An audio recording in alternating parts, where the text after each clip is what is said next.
ready for the lineup for this second game as the umpires are coming out. It'll be Horace Clarke leading off, playing second base for the Yankees. Ron Woods in center field and batting second.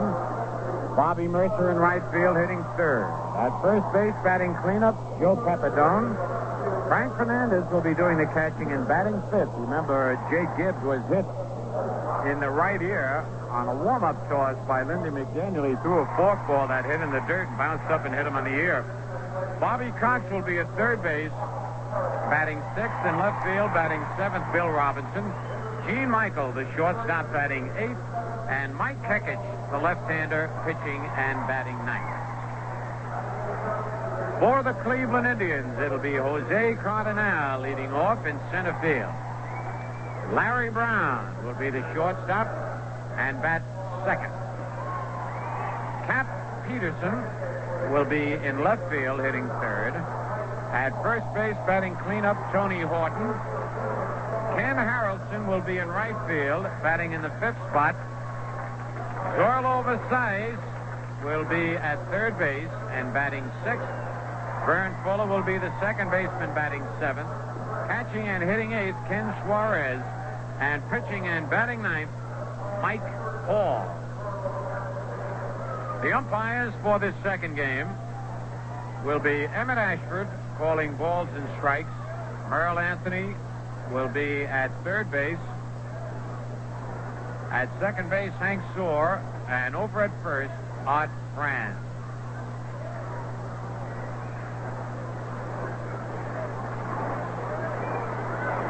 So the Yankees lost that first game. They have now dropped 3 in a row to the Cleveland Indians, and those Indians are breathing right down the backs of the Yankees.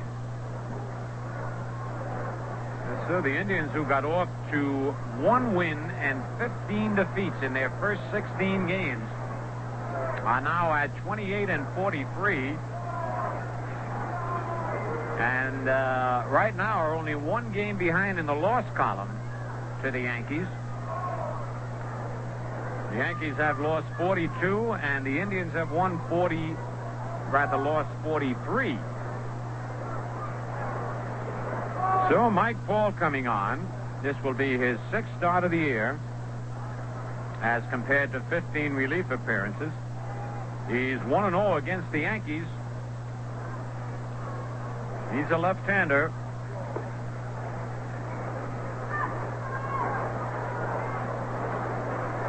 Mike Paul's overall record for the year, he has won 1 and lost 5. In lifetime, he has won 6 and lost 13.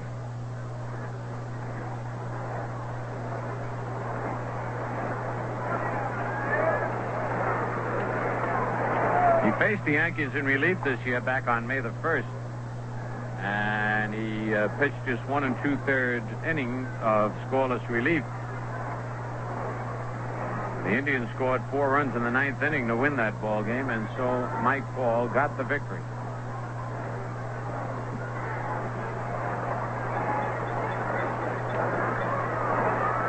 So we'll be ready to go in this second ball game. A big win for the Cubs today as they beat the Cardinals 3-1. They beat Bob Gibson. Ferguson Jenkins was the winner. Willie Smith had a 2-run homer in that game. All right, Horace Clarke will lead it off for the Yankees. In the first game, Horace was 1 for 4 and a stolen base.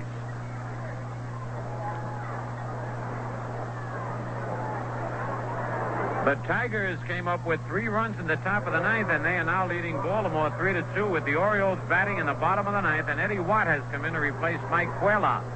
Mickey Lolich has been in there all the way. Here's the first pitch of the game. High, ball 1. Dick Hauser coaching at third, and Elston Howard at first. It'll be Clarke, Ron Woods, and Bobby Mercer. Pitch to Horace is over the outside corner.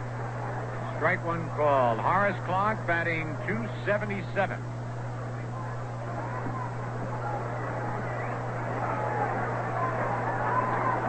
Outfield straightaway on Horace. High fly, straightaway center field. Cardinal back, shades his eyes, and then has to come in and make the catch. He had trouble locating that ball and just did make the play. 1 out. That brings up Ron Woods. Ron did not play in the first ball game.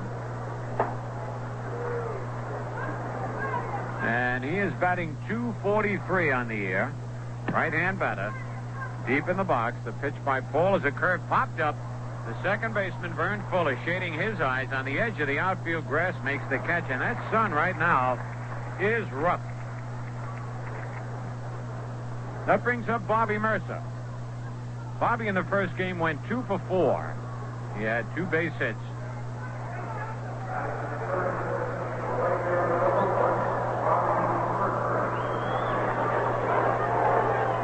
Bobby Mercer up there with 2 out and nobody on. Pitch by Mike Paul is fouled, out of play, over the Yankee dugout, back into the crowd. Mercer right now batting .280.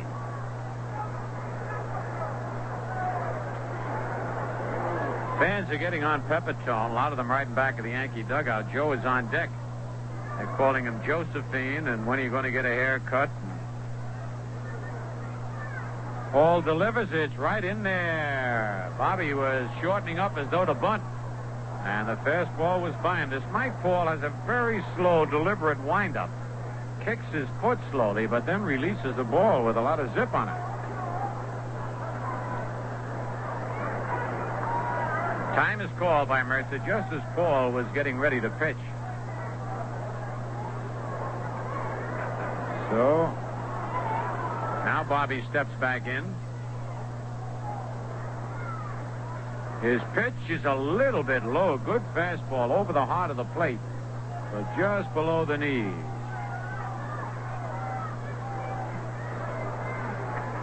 So it's a ball and 2 strikes to Bobby Mercer. Curve, strike 3 called. Mercer called out on strikes. Bobby still in the batter's box, leaning on the bat. But the Yankees go down in order, and the score at the end of 1/2 inning, the Yankees nothing, the Indians coming to bat. Hi, everybody. This is Bill Rizzuto. It's a pretty complicated business setting up a beer taste test that's really worthwhile, really meaningful. First of all, you've got to round up enough people to make it a valid test. Then you must have an independent research organization to set up the ground rules and conduct the test properly. Then you have to remove all the labels from the bottle. You even have to paint over the bottle caps so there's no risk that any of the participants will know which beer he's tasting. Sounds like an awful lot of trouble, doesn't it? But the makers of Peel's Real Draft Beer were ready to lay it on the line with their competition. So Peel's challenged 3 leading beers in the East to that unique, that dramatic contest. The beer drinkers came and tested and compared and chose. And you know, not one of those top-selling beers could beat Peel's. Why did 52 9/10% of those people prefer the taste of Peel's? The Peel's people themselves say it's because real draft beer tastes lighter, tastes fresher. Try Peel's Real Draft yourself and enjoy the taste that can't be beat. Mike Kekich on the mound for the New York Yankees. Mike has 1 none, lost 4. His lifetime mark in the big leagues, 2 wins, 15 defeats. He pitched real well in his last start against the Tigers, but he lost a tough 2-1 decision to the Tigers and Denny McLean. You remember in that game, there were 2 home runs in the first inning. Kaline and Willie Horton back-to-back homers, and that was it. That's all they got off Kekich, but it proved to be enough.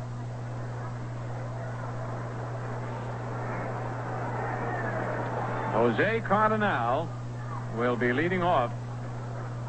Cardinal in the first game was 0 for 3. He struck out, fly to left, bounced to second, and laid down a sacrifice bunt.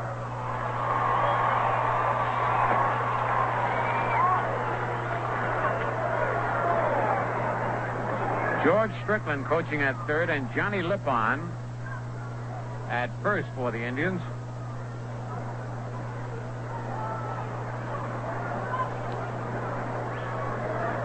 Mike Kekich ready for his first pitch. It's a curve in there, strike 1 call. Mike had real good control in his last start against the Tigers.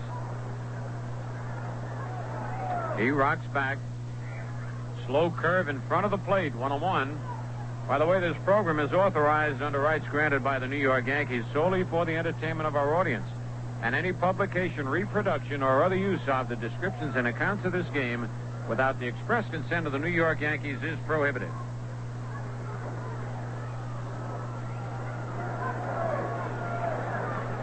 The 1-1 delivery, a bouncer off the plate. It's fair. Fernandez has it. Flips easily to first for the out. Cardinal turned all the way around, not realizing that the ball was going to be fair, and Fernandez throws him out. So that brings up Larry Brown. Larry in the first game was 1 for 3. He singled, had a sacrifice fly to drive in a run, bounced to third, and bounced to short.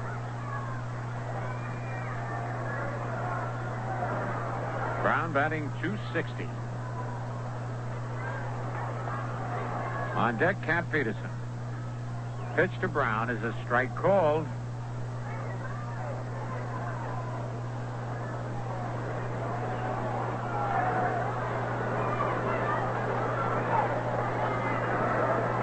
Larry, a right-hand batter, lines a curve right at Michael, who backhands it. Nice play by Gene Michael on a hard-hit sinking line drive. 2 out. And the batter now, Cap Peterson. Peterson, the first game, was 0 for 4.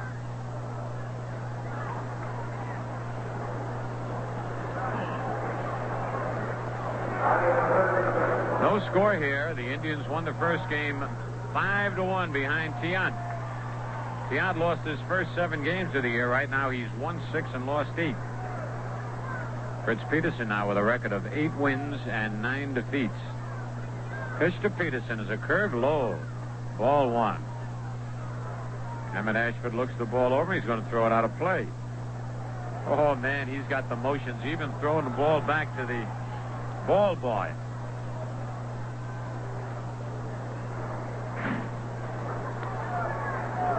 Couldn't ask for a nicer day for this twin bill. Fastball in there, strike called, 1-1. On deck, Tony Horton.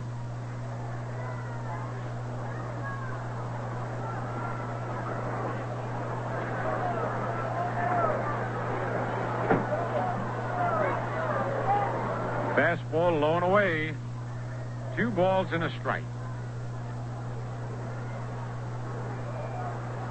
Boy, Tuesday night at Yankee Stadium is going to be quite a night. The Orioles will be in town, and Dave McNally, who's 111 and lost none, against Mel Stottlemyre, who's 110 and lost 6. There's a strike on the inside corner, 2-2. Wednesday will be a day game.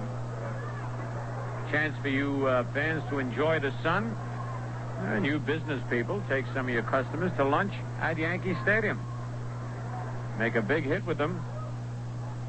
Maybe make a big sale with them. The 2-2 delivery, a curve high, 3-2. 2 out, nobody on. No score in the bottom of the first.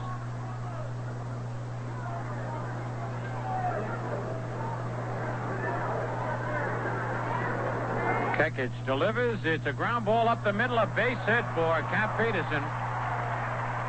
Ron Woods in and up with it. First hit. And that brings up Tony Horton. Horton was 2 for 4 in the first game, scored a run and drove in a run.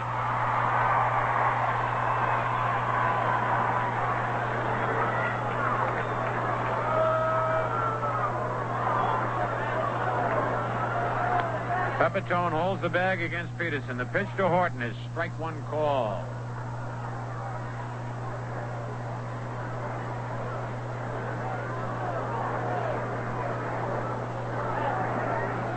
Kekich sets again. Slow curve in the dirt, scooped up by Fernandez. 1-1.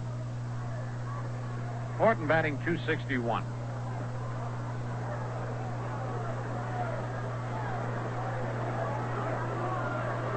Peterson leads away. Pitch by Kekich is a curve in there. Strike 2, a ball and 2 strikes. Horton steps out of the batter's box, swings the bat once or twice. Now he's back in there.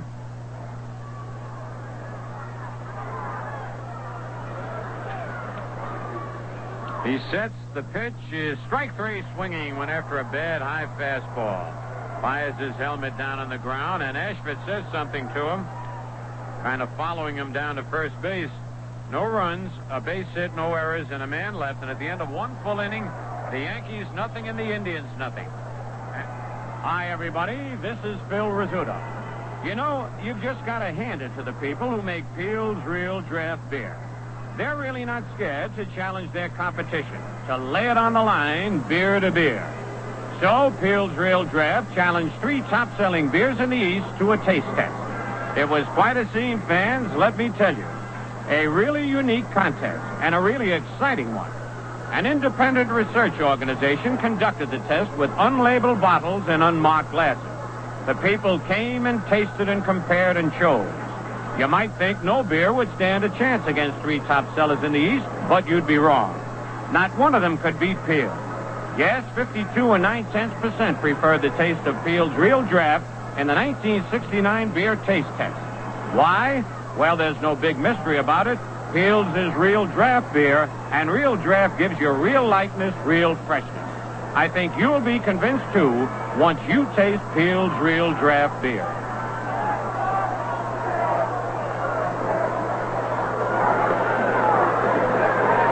All right. In the top of the second inning, Joe Pepitone will lead it off. Joe was 0 for 4 in the first game, but he hit 2 shots. In the 6th inning, he lined to deep center field. And in the 8th inning, with 2 men on, he just missed a home run by inches as Harrelson backed up to the fence in deep right field and one-handed the ball. And Joe, who had a little argument with Tiant in the dugout, after he missed that homer, he kicked the ground. And Tiant started to get on him, and Joe was hot. They were challenging each other, but they pulled off. All players don't like to fight. They get mad, but they don't like to fight. So Pepe is up there, batting .230. Mike Paul, the left-hander, winds. His pitch is lined into center field. That's going to drop in for a base hit. And Cardinal has to play it on one hop. So Pepe gets a base hit. Doesn't stop the crowd, though. And they're getting on him over there. McDowell kidding Joe about his hair. Joe laughing now. He was hot, though, in that first game. Here's Fernandez. Frank was at bat one time in the first game and struck out. He was the final out of the first game. Tiant struck out 10. There's a base hit in the right center field. Pepitone around second. He'll make third easily. And Cardinal boosts the ball to throw to second. And Fernandez is in there. Good heads-up base running by Frank Fernandez. That'll be an error charged to Cardinal. A single to center and an error charged to the center fielder. And the Yankees have runners at second and third with nobody out. That brings up Bobby Cox. Bobby did not play in the first game. So the Yankees now threatening here in the top of the second. Bobby Cox batting .198. The infield is back. Time is called. Bobby steps out of the box. Now he's back in. On deck, Bill Robinson. Lined up by Paul. The pitch to Cox is strike one called. A good fastball.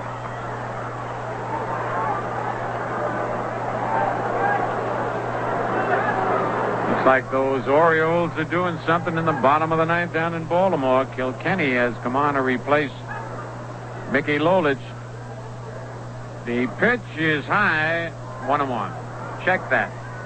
Timmerman came in first and then Kilkenny.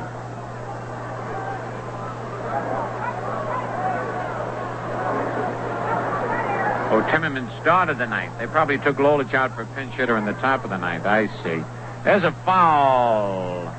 Bill Robinson tried to grab it in the on-deck circle. Couldn't do it. So it's 1 ball, 2 strikes on Bobby Cox.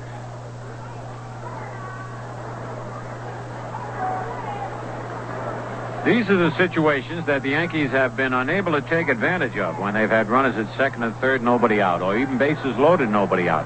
In the first game, they had bases loaded, nobody out, and scored just one run. The pitch, swing and a miss, and he struck him out. Second strikeout for Mike Paul. Well, the Tigers won it. They hung in there and won it 3-2, and any victory over the Orioles has got to be a big one the way they're going. And they're going to put Robinson on and pitch to Gene Michael, and Michael is just about the hottest hitter the Yankees have right now. So Bill Robinson getting an intentional walk. Bill up there batting 157. And now Mickey Lolich has won 10 games and lost just one. What a year he's having. So at least they've slowed down that Baltimore Express a little bit. All right, Robbie gets an intentional walk. And it brings up Gene Michael. Now, Gene in the first game had 2 base hits, a double and a single. And he has really been rocking that ball. He's batting .270. Bases loaded, 1 out. There's no score in the top of the second. Horton's in at first. Versailles in at third. The pitch, he started to swing, foul tipped it. Strike one, says Emmett Ashford. He had checked his swing, but it ticked the bat.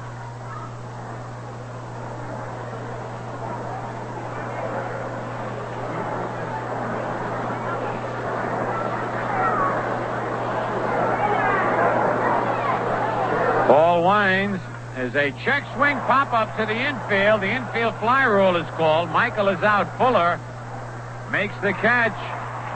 And now there are 2 away. And the batter, Mike Kekich.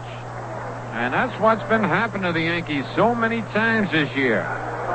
Golden opportunities to score, and they just can't capitalize on it. Mike Kekich batting .111. I know when you get .111 in bowling, they call it something.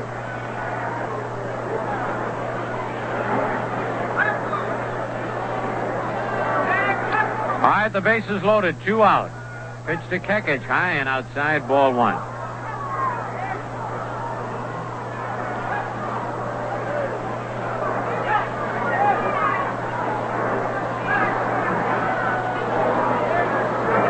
Robinson at first, Fernandez at second, Pepitone at third. The pitch, ground foul, just into the Indian dugout. Kekich swung at that ball when it was almost by him. A little tough to pick up that baseball right now. The shadows have just crept over home plate. Mike Paul taking plenty of time. Back on the grass. Now he walks up on the mound.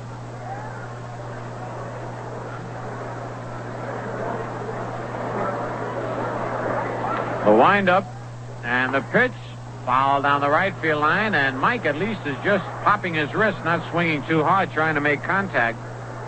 A ball and 2 strikes. So many times during the season on doubleheaders they would pitch rapid Robert Feller in the second game because it's a little difficult to pick up that ball, just like they do with Red Ruffing at Yankee Stadium. They pitch him in the second games of doubleheaders, especially when the bleachers were full and they'd be pitching out of those white shirts out there. The pitch, strike 3 called right down the middle, and they get out of it. For the Yankees, no runs, 2 hits, 1 error, 3 men left. And at the end of an inning and a half, the Yankees nothing and the Indians nothing. Hi, everybody. This is Phil Rizzuto. Well, we told you the challenge was made, and the results are in. The record now reads, Peel's Real Draft just can't be beat.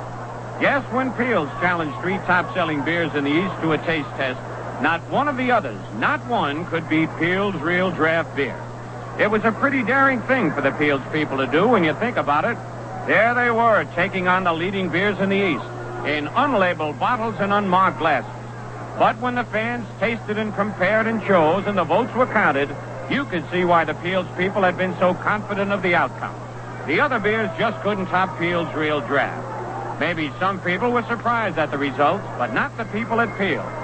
They knew all the time that real draft beer has a lighter, fresher flavor. And real beer drinkers need only one taste to see the difference. Peel's asked you to make your own test. We think you'll see why Peel's Real Draft couldn't be beat in the 1969 beer taste test. That winning taste will win you over to Peel's, too. Well, Mike Kekich is loosening up. A little further note on that Detroit-Baltimore game. Detroit won it 3-2. Each team had only 4 hits. So the Tigers must have got quite a few of those 4 hits in that 9th inning. Could have almost been a no-hitter. Because remember, they scored 3 runs in the 9th, the Tigers, to win it 3-2. Lolish to win it 10-1. Quayle out the loser. He's 8-6. And Washington came up with 3 runs in the bottom of the 9th to beat the Red Sox 5-4.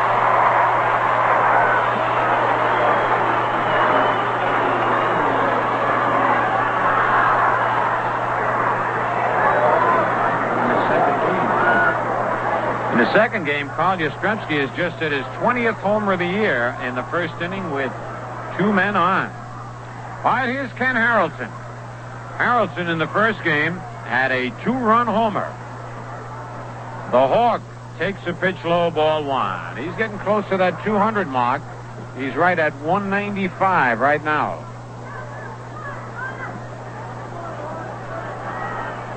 Ten home runs for Harrelson. Kekich into the windup. The curve is low, ball 2, 2-0.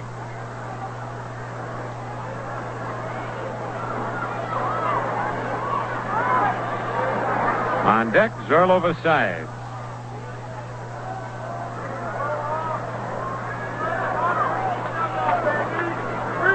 Pitch by Kekich is a little bit low, ball 3.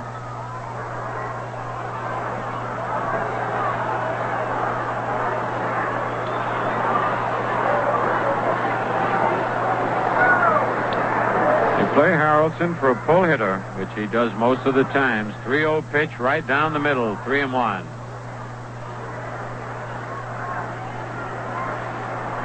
Nobody out, nobody on. Bottom of the second, no score.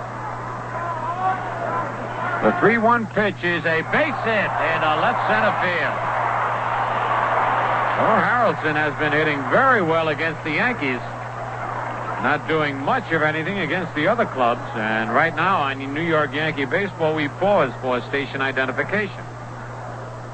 Hi, Terry Lester here. Kick those late afternoon blues. Keep happy from 3 to 7 p.m. weekdays on WGY Schenectady, Radio 81.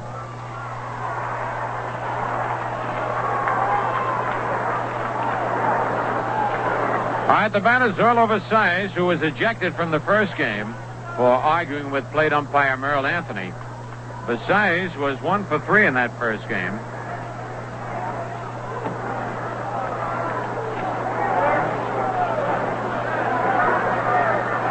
The pitch, he was ready to bunt, takes it low, ball 1.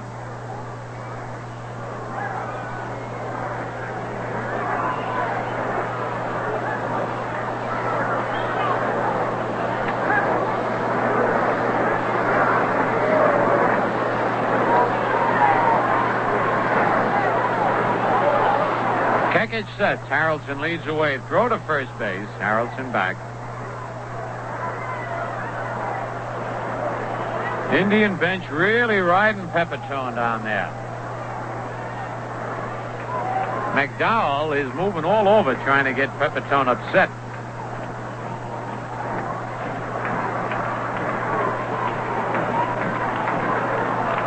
Kekich ready. His pitch is in there. Strike called. This year against Yankee pitching, Harrelson has had 8 hits and 22 at-bats for a .364 average.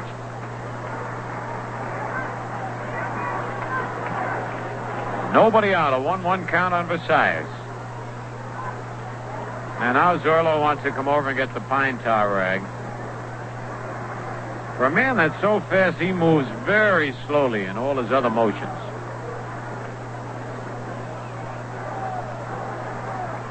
Now he's coming back to the plate.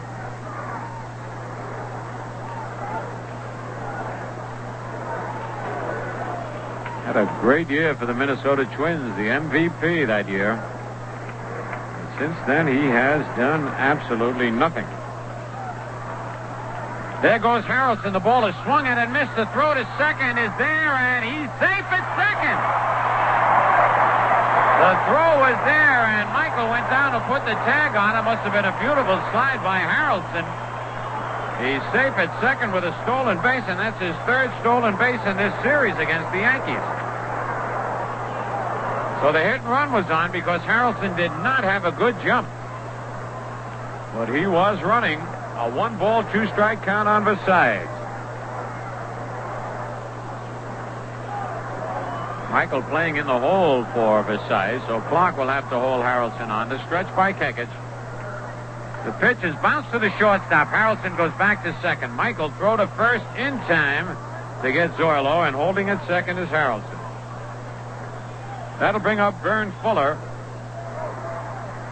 Fuller was 0 for 3 in the first game.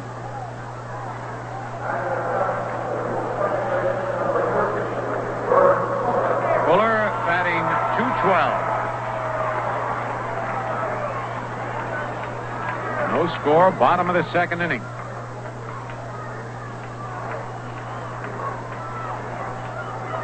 On deck, Ken Suarez. Kekich's pitch is a little high to Fuller, ball 1.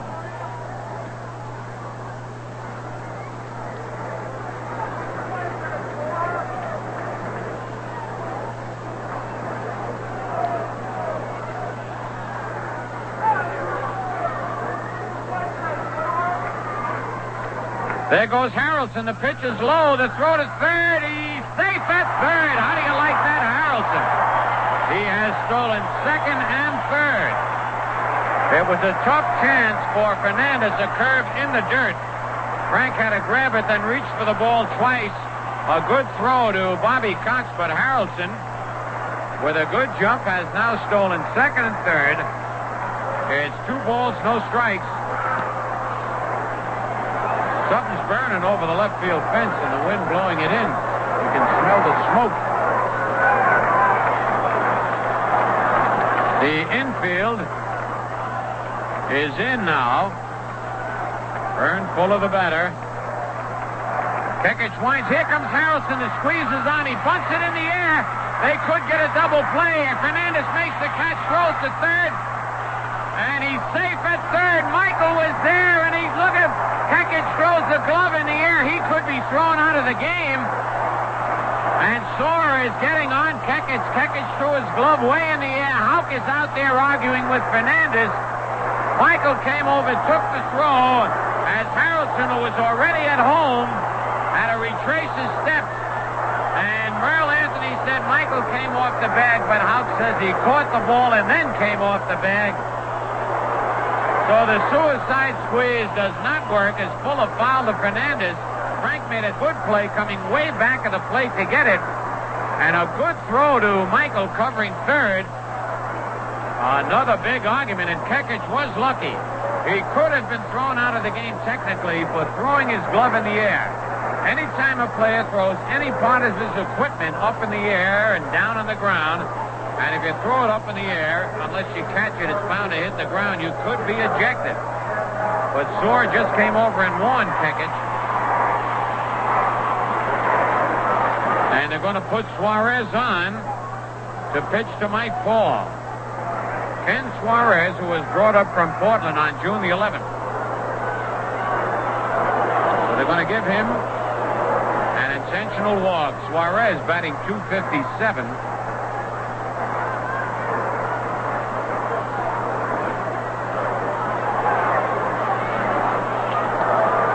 Harrelson at third base. Boy, he's done a lot of running this inning. I tell you, he stole second. He stole third. He was charging in, had gotten all the way to home plate on the attempted suicide squeeze, and then had to turn around, run all the way back to third. So he's had 4 tough runs and 3 tough slides.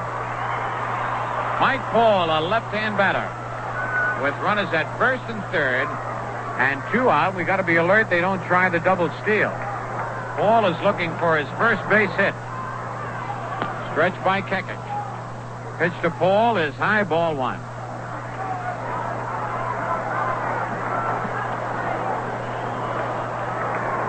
No score, bottom of the second inning. Ball choking up on the bat. Here's the stretch. The pitch is high, ball 2, 2-0. We got another one of those shaking the head days by hitters, catchers, pitchers. Not agreeing with the umpires too often. In the first game and again here in the second game. Runners lead at first and third. The pitch right down the middle. Strike called. 2-1.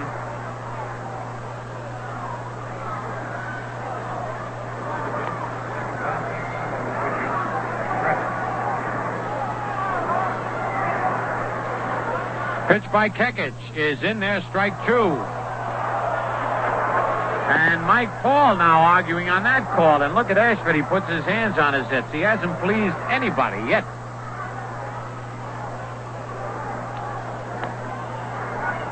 Strickland goes over to talk with Harrelson. Let's see if the Indians try anything. The stretch. The pitch. Strike 3 called. Paul never took the bat off his shoulder. So for the Indians, no runs, a base hit. There were no errors and 2 men left. And at the end of 2 full innings, it's the Yankees nothing and the Indians nothing. Well, we've been telling you about Here's Glenn Campbell for Chevrolet. Chevy's got to put you in the groove. Chevy's got the big ones on the move. Let's find the back road and the dream to smooth the ride. Let's get going. Let's get going.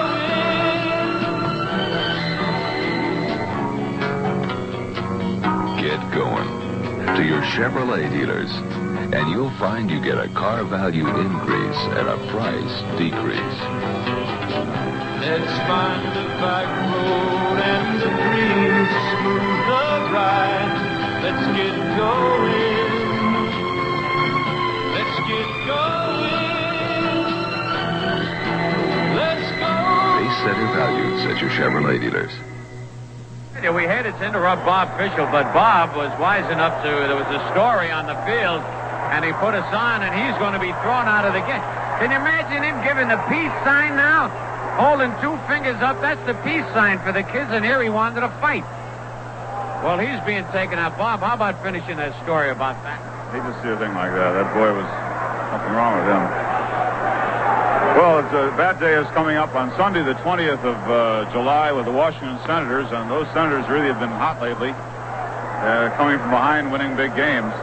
So it's going to be a big attraction when Ted Williams Club comes to Yankee Stadium anyway, and having a second bat day by the demand of the youngsters just should be another big day. We had 58,000 or so out there a couple of weeks ago when we had bat day, and so many people wanted box and reserve seats and just couldn't get them that management of the Yankees felt it would be advisable to have one more bat day. And we have a good supply of bats on hand, including we still have some Mickey Mantle bats, which we knew the youngsters wanted, and we have some for this second day, in addition to some others. All right, Robert, thank you. And a word to the wise, you know how tough it was to get tickets for the first one, so get yours early. Right now, Horace Clarke steps in. Man, we're going to have a lot of more excitement before this game is over. There's a curve in there, strike call. That young fella, I mean, he must have been about 17 or 18, suddenly went almost berserk. He looked like a tiger in a cage. Ground ball is short, backhanded by Brown. Throw to first in time. Real fine play by Larry Brown.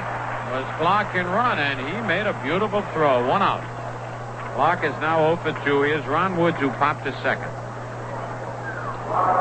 We've had a full moon the last 2 nights. I noticed it flying in from New York last night.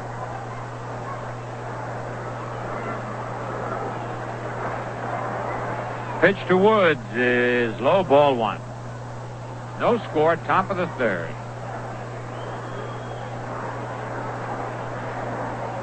On deck, Bobby Mercer. Mike Paul got out of some jam in the second inning without a run being scored. He kicks, the curve is high, 2-0. The Pepitone is getting challenged by everybody. They better not let that long hair fool him. Under that hair is a real tiger. There's his swing and a miss. 2-1. They might call Joe Josephine a lot and kid him about his haircut, but he doesn't fight like Josephine. The 2-1 pitch outside, ball 3.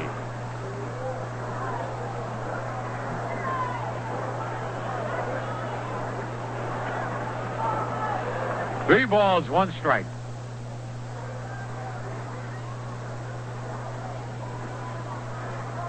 The windup in the pitch is low, ball 4. Ron Woods hustling down to first base. Second walk given up. And the batter now, Bobby Mercer. And on deck is Pepitone. That's why you hear all the booing. And starting to stand up. I'll tell you, that Pepe. He's mad every time he gets out on deck or at bat or back on first. Points to that Indian dugout. McDowell walks down wherever Pepitone is. When he's on first base, he walks to the far end. But they're kidding now. They're laughing. Look at McDowell. Hands outstretched. Trying to get Joe's go. But I tell you, when he gets mad, Joe is a much better ball player. Pitch to Mercer. Curve high. Ball 1.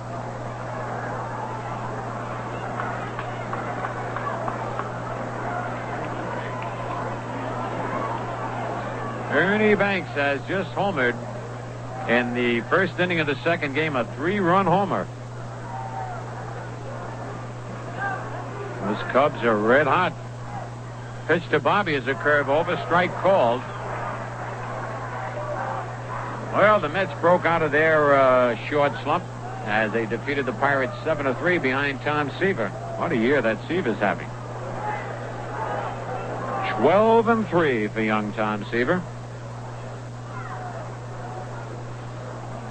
Woods leads away. Paul steps back off the rubber, but Woods doesn't move. Bobby Mercer steps out of the batter's box. We got a scoreless ball game here in the third inning. Paul ready again. There goes Woods. What a jump, but Bobby hits the ball into center field. And Woods will have to go back. Oh, what a running jump Ron Woods had on that. And now you hear the crowd with Pepe coming up.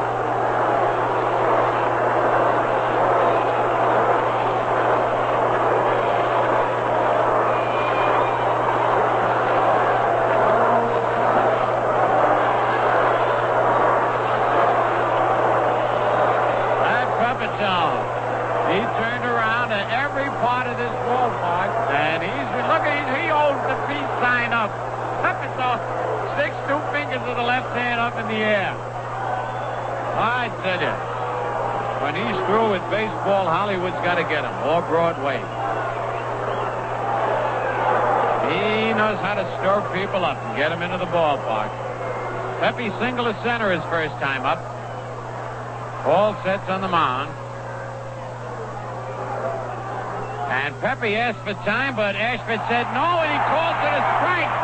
And now there's a big argument with Ashford and Pepitone. And Pepe's out of the game, and Pepe grabs Ashford. And Dick Hauser comes in, and Fernandez, and Pepitone is furious. And they better protect Ashford. Pepitone had asked for time, and Ashford did not give it to him. The ball was not on the way. Ball was taking a long time on the mound, checking Ron Woods. And when Ashford called it a strike, Pepitone blew his top. And he grabbed Emmett Ashford. And Pepe will not go away. Man, they ripped a couple of buttons off his shirt, but Pepe's out of the game. And I can't say I blame Pepitone for getting upset, because he had stepped back before Paul had started his motion and asked for time. Paul was taking a long time watching the runner at first base, and that upsets the hitter, and Pepe had stepped back, and Ashford had plenty of time to call time, but did not do it. The pitch came in, and Ashford called it a strike. And Pepitone now wants to know, and he's being waved away. He started in, but he's out of the game. And I tell you, that's a tough break for Pepe and the Yankees. Pepitone had given Ashford enough time to call time. Joe had stepped back and said time right away, and Paul was still looking at the runner at first, Ron Woods, who was taking a big lead, and then the pitch came in, and he called it a strike, and boy, Houck is really mad now. I tell you, I hate to mention it again, but this is the same crew that gave the Yankees so much trouble and ejected Houck and Pepitone from the games up in Boston. Hank Soar now talking with Emmett Ashford at home plate.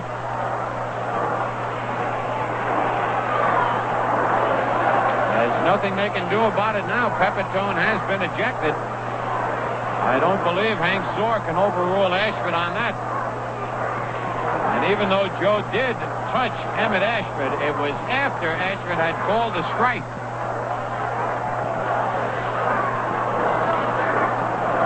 Houck is still arguing with Emmett down there. Boy, we have had the rhubarbs in this second game, I'll tell you. Time to call time. Joe had stepped back and said time right away, and Paul was still looking at the runner at first, Ron Woods, who was taking a big lead, and then the pitch came in, and he called it a strike, and boy, Houck is really mad now.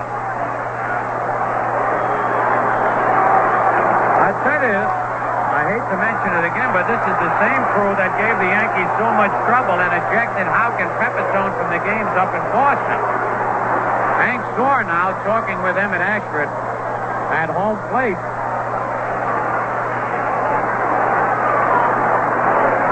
There's nothing they can do about it now. Pepitone has been ejected. I don't believe Hank Soar can overrule Ashford on that. And even though Joe did touch Emmett Ashford, it was after Ashford had called the strike.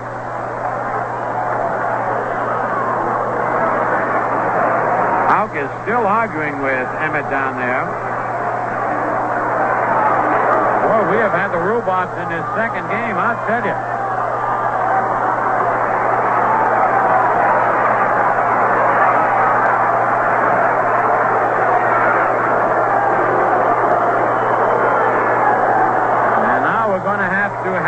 Pinch hitter, and it looks like Len Bamer coming out to bat for Pepitone, and will probably remain in the game and play first base.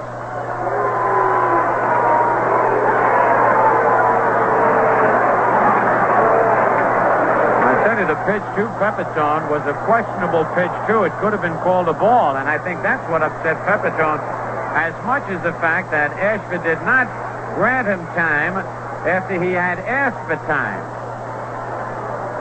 There's a helmet thrown out of the Yankee dugout. All the umpires saw it, but they're not doing anything about it.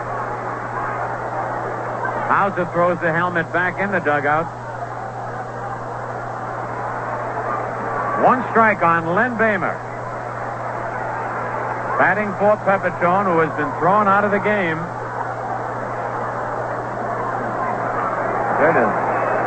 Pepe is furious right now.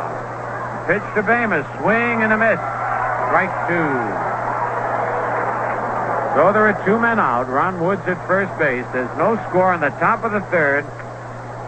And before this ball game is over, we're going to see more fireworks, and I don't mean from the exploding scoreboard. Woods with a big lead. Throw over there. Ron is back.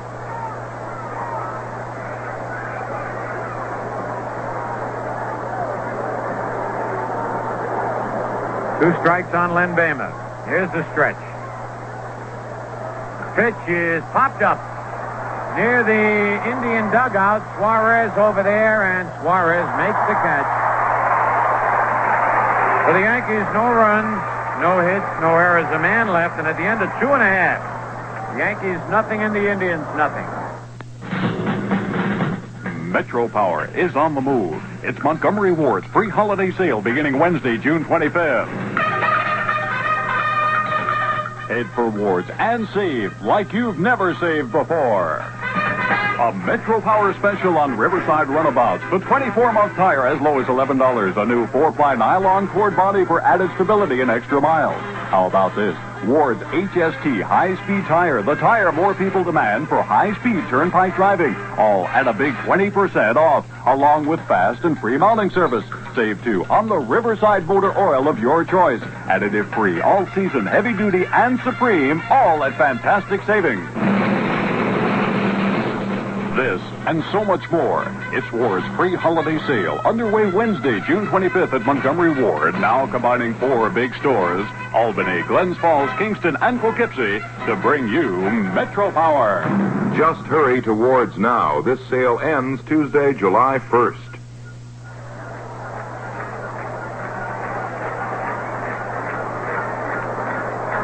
Well, Mike Kekich will be pitching to the top of the Indian order here in the bottom of the third. There's no score. Yankees lost the first game 5-1.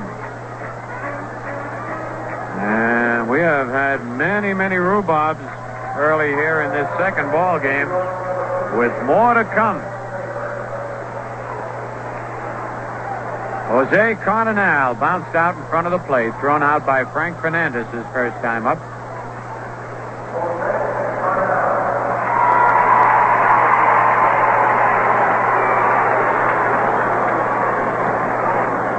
It'll be Cardinal, Brown, and Cap Peterson to face Mike Kekich.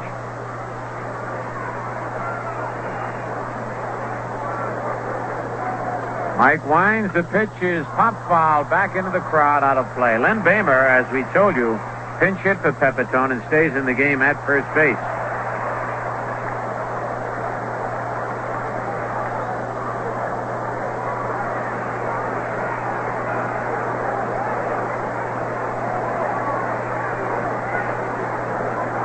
Here's the one-strike pitch.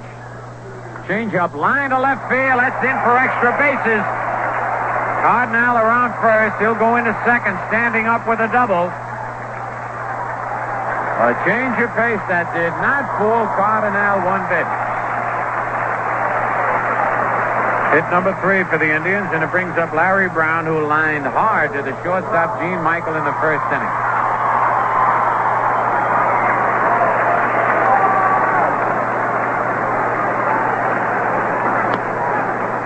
Brown, an excellent bunter, and can hit to right field. See if the Indians go for the one run. Here's the stretch. Brown trying to go to right, takes a curve inside, strike one. And that was a good play, because when you're trying to go to right field, if they crowd you with no count on you, you're better off taking the pitch and look for that ball away from you.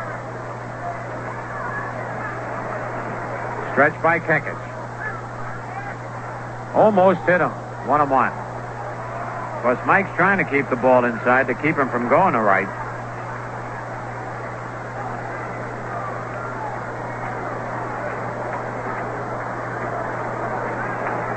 Cardinal at second base with nobody out.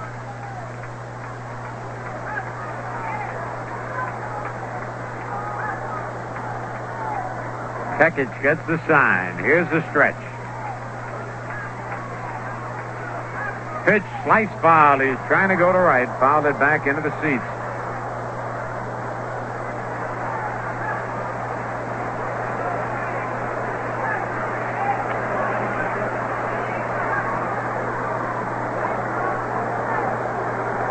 One ball, 2 strikes. No score, bottom of the third.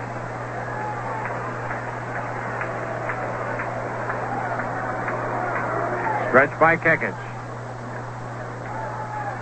There's one slice foul, and back at first, still trying to go to right field. And the count holds at 1-2.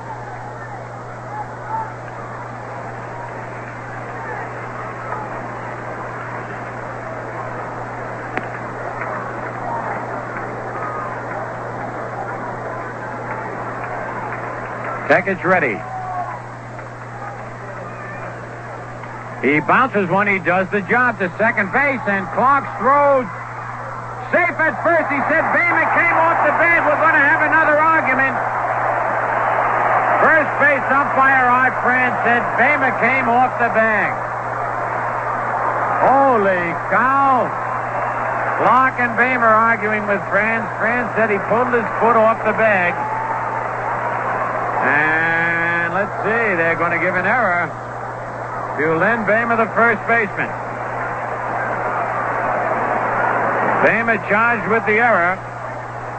Moving to third, Cardinal. Brown safe at first. And the batter, Cap Peterson, a single to center field, his first time up.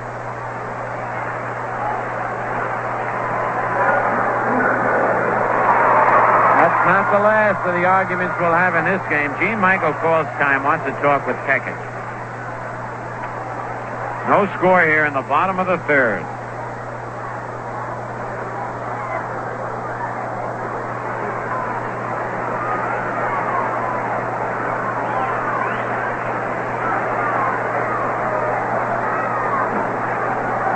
Brown at first, Cardinal at third.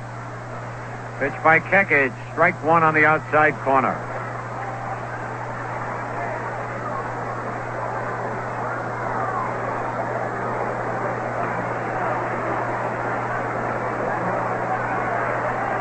Nobody out. Indians threatening. Pitch by Kekich, a curve high, 1-1.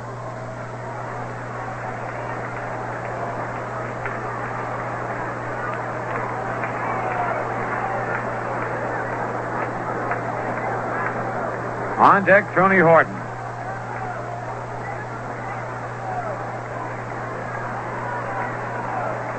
Kekich sets himself. The pitch is fouled down the right field line, back out of play. Ball thrown back to Kekich, gets away. Len Bama runs over and picks it up. 1 ball, 2 strikes.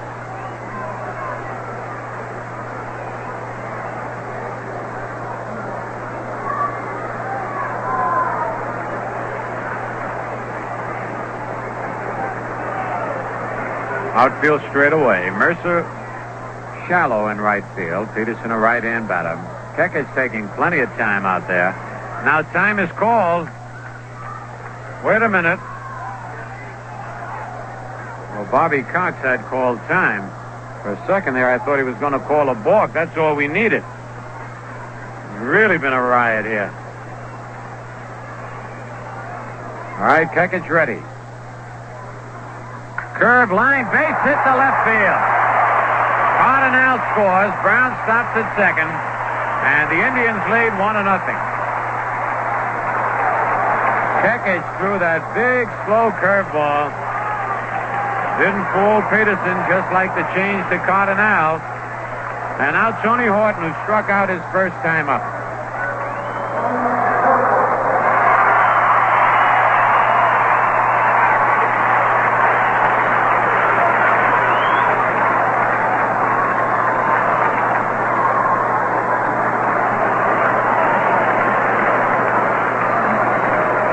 Nobody out.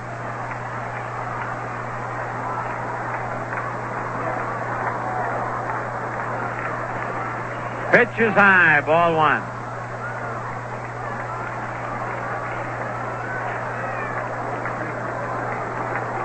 Every time Tony Horton comes up, he asks the umpire to move, but I think the umpires are a little upset and so refuse to move. Curve a little bit high. 2-0. I tell you, Kekich does not have a good curveball today. It is just floating up there, not breaking sharply. Brown at second, Peterson at first. Pitch to Horton, fouled on the right field line, back into the crowd. Bama chasing it, loses his cap, but it's way back in there. 2 balls and a strike. You don't know where to look in this ball game because the arguments develop all over. Tempers are frayed. Horton asking Sore to move again.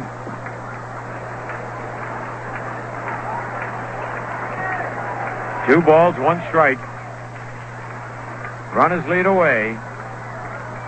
Pitch, a ground ball is short.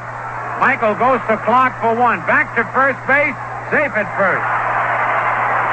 They get the force play. Moving to third is Brown. Out at second is Peterson. Horton safe at first, and here's Ken Harrelson.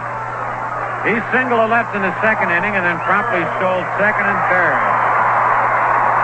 1 man out. The Indians lead 1-0. And we'll pause for station identification. Hi, I'm Bill Edwardson. I'm the bird that wakes up the early birds. Join me weekday mornings from 6 to 10. It's a real eye-opener. On WGY Radio 81 Schenectady.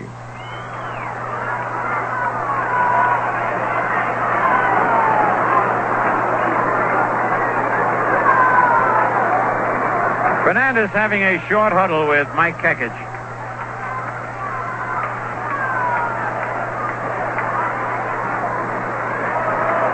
Mike goes to the rosin bag, and Harrelson steps into the batter's box.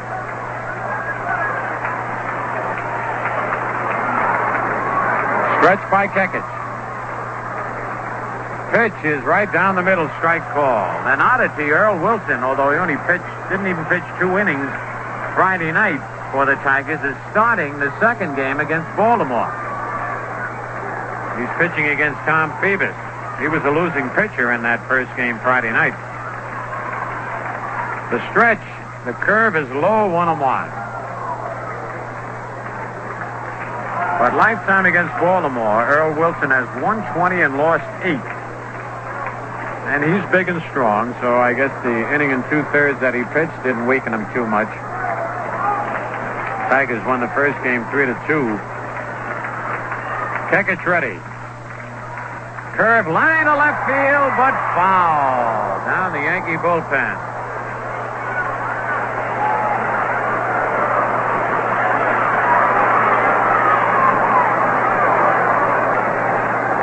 Jack Aker made a beautiful catch. He and Billy Cowan sitting on the chairs outside the dugout out there in the bullpen. Very nonchalantly caught the ball, flipped it back. All right, a ball and 2 strikes on Harrelson. Fastball line, base hit to left. 1 run is in. And going for third base is Horton to throw. It's not in time. Robbie held the ball. He didn't think Horton was going to go. And that'll be a double for Ken Harrelson and RBI. And the Indians lead 2-0. Tony Horton just kept running. Bill Robinson had the ball and figured that Horton would not go and might throw in back of the runner. Then when Horton continued, Robbie's throw was late, and you could see Robbie get mad and pound his fist in his glove. They're going to walk Searle oversize and load him up for Vern Fuller. There's ball 2. Harrelson has really found the Yankee pitching to his liking. Bill Burback is up and throwing in the Yankee bullpen. And there is ball 4. Versailles gets an intentional walk. The bases are loaded with 1 out.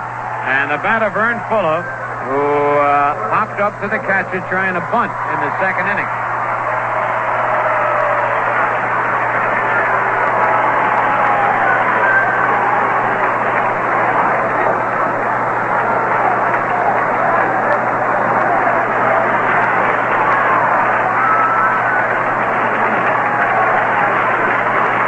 The windup by Kekich. Curve way high, almost a wild pitch, ball 1. Out started for the mound. Took 1 step, then stopped.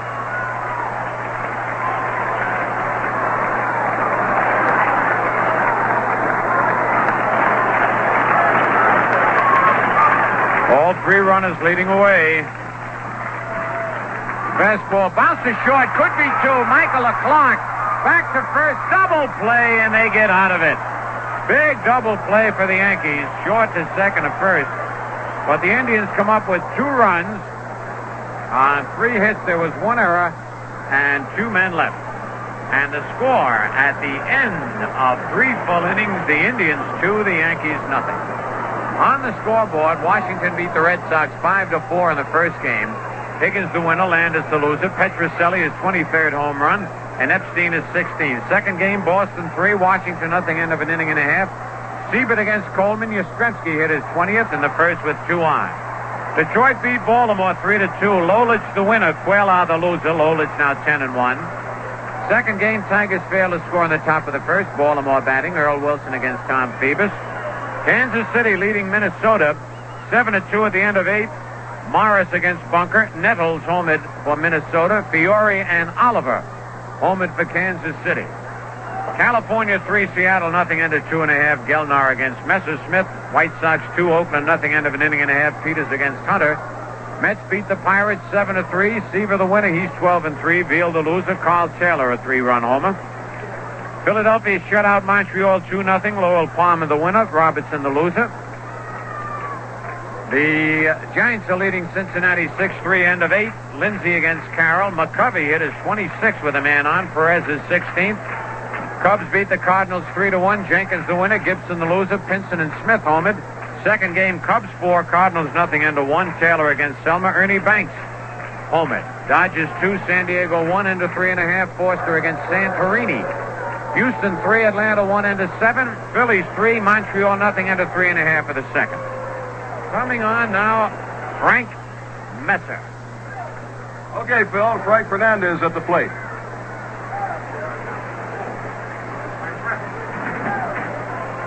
Any more scores, Phil? First pitch to Fernandez, check swing foul into the Cleveland dugout.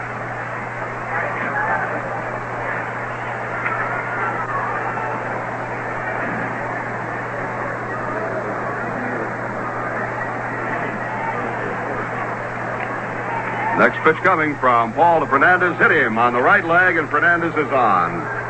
Didn't hit him solidly, grazed the right leg, and Fernandez hit 5 pitches on it first.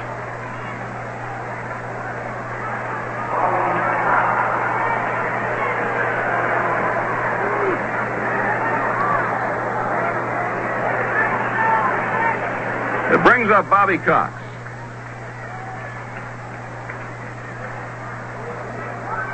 One holding against Fernandez. The pitch to Cox. Fastball for a strike called.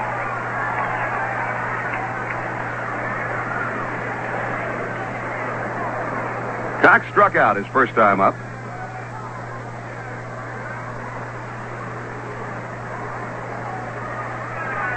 Bill Robinson on deck, and the 0-1 pitch coming. Strike 2 called.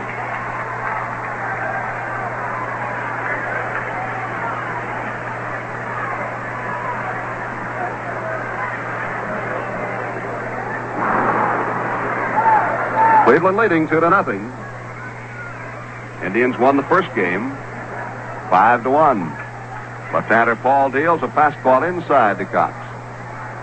1 ball and 2 strikes.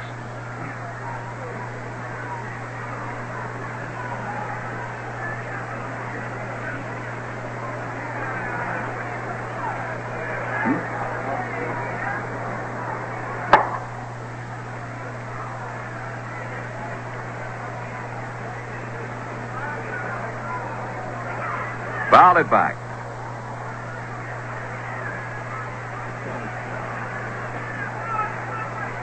Ball and 2 strikes on Bobby Cox. Fernandez hit with a pitch on at first base.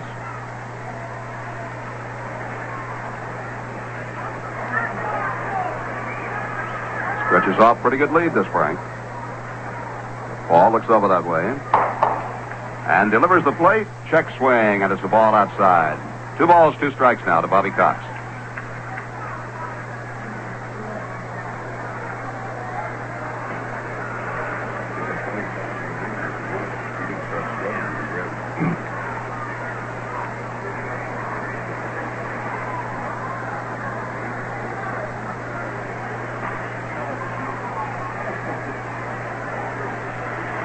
The set by Paul, the look to first base, and the pitch to Cox.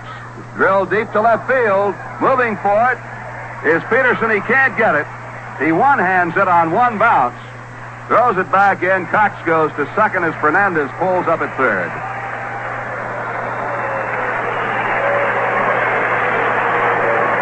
long double by Bobby Cox, and the Yankees have a threat going here. Runners at second and third, nobody out, and Bill Robinson will be the batter. Last time in this situation, Robinson was intentionally walked.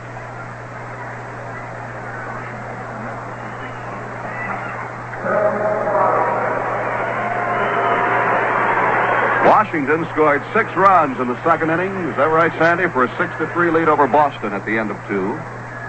The Orioles knocked Wilson out in the first. They're pitching to Robinson. He pops it up. Down comes the third baseman, Versailles. Down to the plate and makes the catch. Robinson, first ball hitting, pops up. 1 down, and Gene Michael will step in.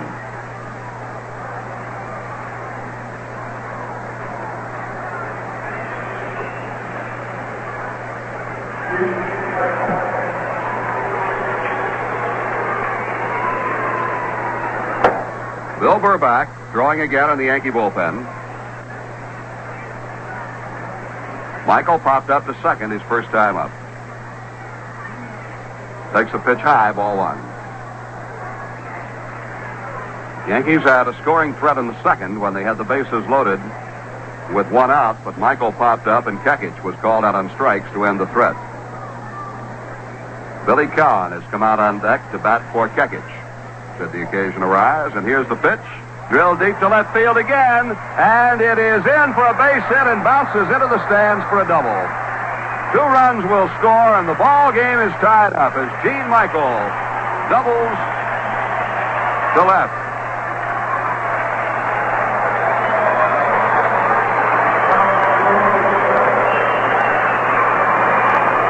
Michael ties it up with a 2-bagger. And Billy Cowan will bat for Kekich.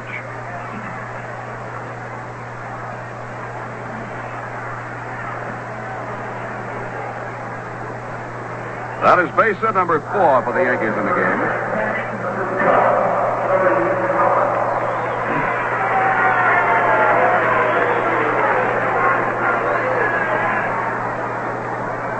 Cowan is hitting 171.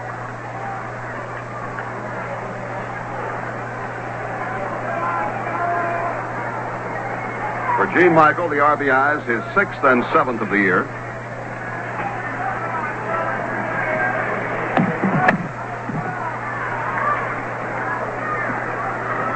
Cowan, right-hand hitter. Paul looks back to second. And here's the pitch. Cowan takes high, ball 1.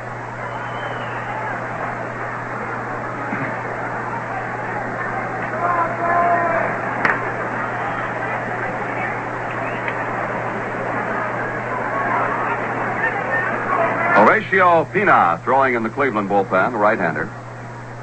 1-0 pitch, drilled deep to left field. If it's fair, it's a home run. It's a fair ball and a home run for Cowan.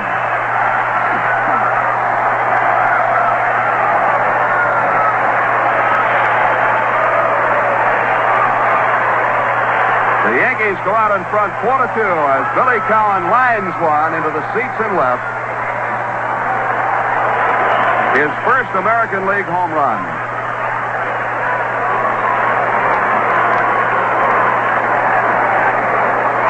Alvin Dark has gone to the mound to make a pitching change. Horatio Pina will be coming on in relief. That was the first pinch hit home run for the Yankees this year.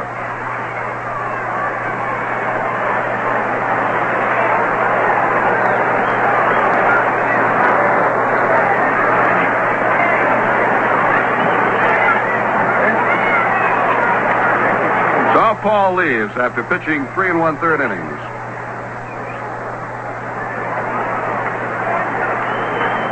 He has allowed 4 runs on 5 base hits. He walked 2 and he struck out 3.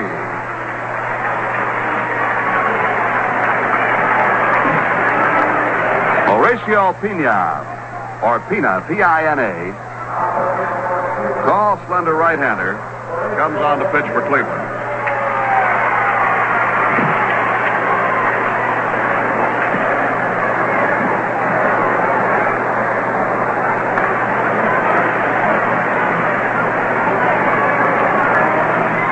Pina is 6'3" and 175 pounds.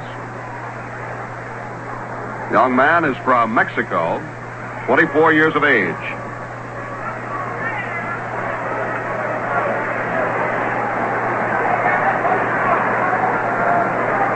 He won one and lost one in 12 appearances last year for the Indians.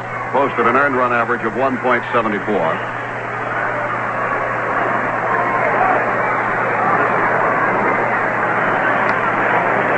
He is ready to pitch to Horace Clark.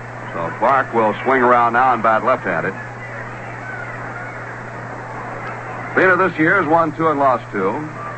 Has an ERA of 5.45. Clark fouls one back right in front of the booth. Strike one.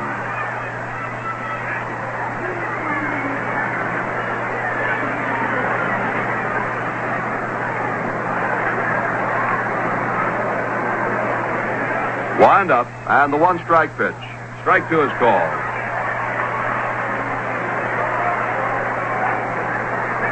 Indians have had 2 complete games pitched in the 3 games so far, by Tiant in the opener today and by McDowell Friday night.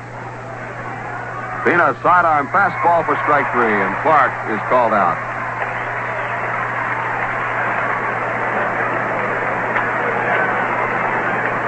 In yesterday afternoon's game, Dick Ellsworth did not survive the 6th inning. Stan Williams had to bail him out. And now Pina in relief of the starter Mike Paul in this game. The Yankees now leading 4-2. Wind up, and now the pitch to Ronnie Woods. He takes it low and away, ball 1. Woods has walked and popped up. 0 for 1.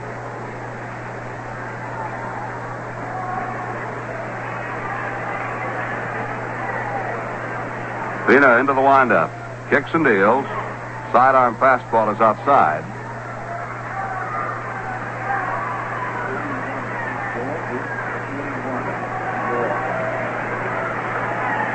Right-hander warming up in the Cleveland bullpen, Law.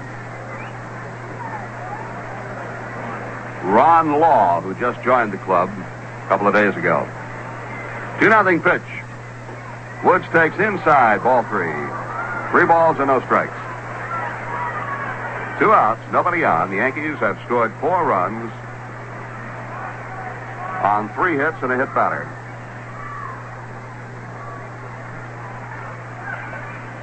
There's ball 4, and Ron Woods walks on 4 pitches. Second time he's drawn a walk in the game. It brings up Bobby Mercer 0 for 2.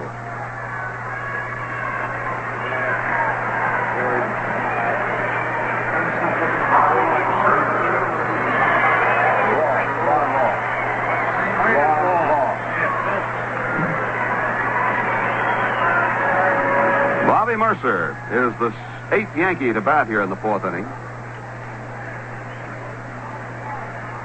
Woods at first, 2 down, set by Pina. And the pitch. Sidearm pitch for a strike called over the outside corner.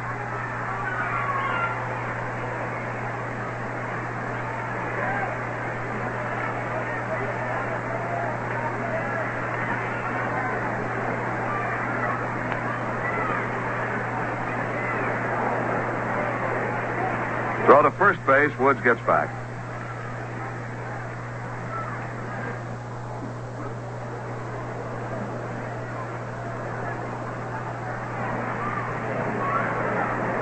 No balls, 1 strike to Mercer. Pina brings it in. Mercer gives it a ride, high in the air into shallow right. Backing up, Fuller, the second baseman, under it. And Fuller makes the catch for out number 3. The Yankees come up, though, with 4 runs on 3 hits, no errors, and a man left. And at the end of 3 1/2, the score is New York 4 and Cleveland 2. There's an ocean full of value at participating Atlantic stations these days. First, there's something for your car, of course. The gasoline that keeps you on the go. Atlantic Imperial. Then there's famous Red Ball service, too. And now, there's something for your table. Fine china. Imported from across the sea. We call it Royal Elegance. You'll call it beautiful, delicate, translucent, and a sensational value. Because at participating Atlantic stations, you can purchase a 4-piece place setting of Royal Elegance for only 99 cents with each 8 gallons of gasoline. This offer may vary in some states, but this beautiful fine china will never vary in its charming good looks. Pick up a 4-piece place setting today. Charge it on your Atlantic Richfield credit card if you like. Royal Elegance is something nice to take home to Mother.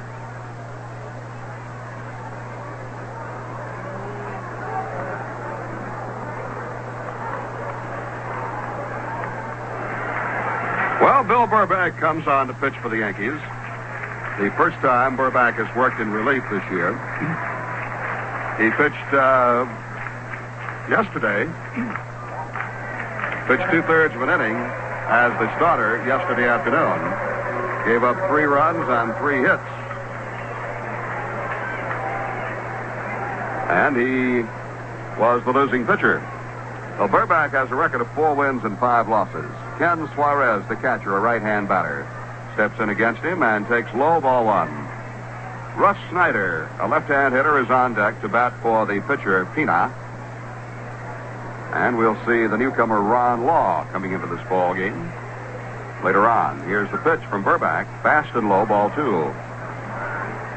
Baltimore leads Detroit 2-0 at the end of 1 inning in the second game. Detroit squeezed by in the first game 3-2 as Mickey Lolich got his 10th win of the year. 2 balls and no strikes to Suarez. He's trying to wait him out now, but he takes a strike. Burback, in facing 8 men yesterday, we told you gave up 3 hits. Walked 3, committed a couple of wild pitches, and was charged with 3 runs. He's loaned outside to Suarez to make it 3 balls and a strike.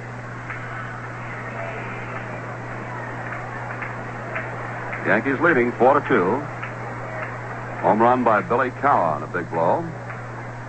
Burback's pitch is in there, and Suarez takes it for strike 2. Full count, 3-2.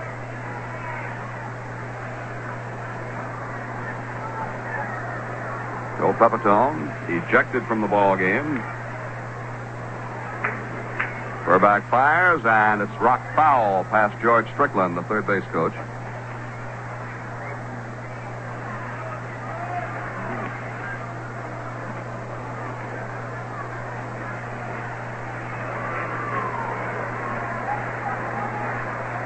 Again, a 3-2 pitch will be coming down to Suarez. Here it is. He takes high, ball 4. Now Suarez walks, leading off the 4th, and it brings up Russ Snyder to bat for Horacio Pina.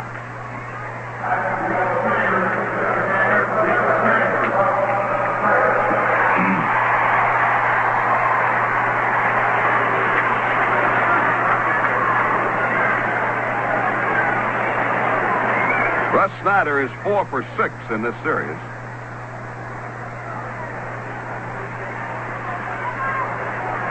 Batting .271 on the year. Burback's pitch popped up in the shallow left. Could be a tough play. No, Bill Robinson is there now and makes the catch. So Snyder is retired. 1 down. Suarez holding at first base, and the batter will be Jose Cardinal. Cardinal led off the third with a double and scored the first of 2 runs in the inning.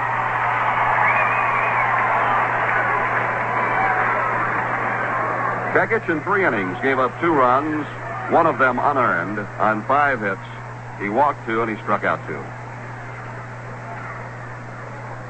Pitch to Cardinal is taken low and away, ball 1.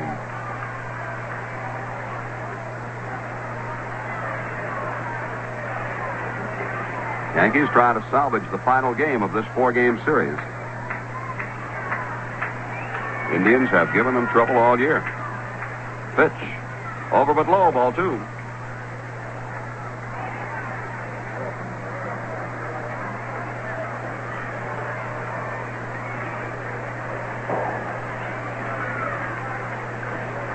Yankees against Cleveland this year have won but 1 and lost 4.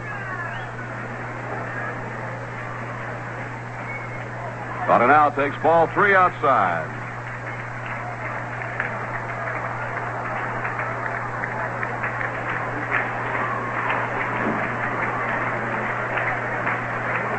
Bamer holding against the base runner at first, Suarez. See if Cardinal probably will be taking all the way on this one. Burback delivers it, and he misses inside. Ball 4. Cardinal walks. It was Suarez to second, and the Indians have the tying runs on.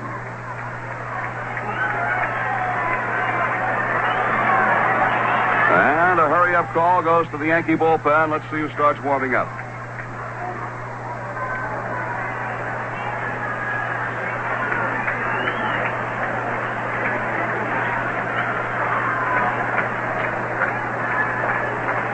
It's going to be Jack Aker.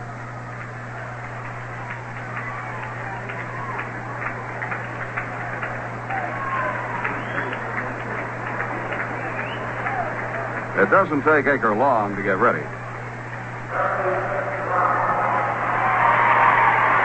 Larry Brown steps in. He is 0 for 2, lined out, reached on an error. He scored a run.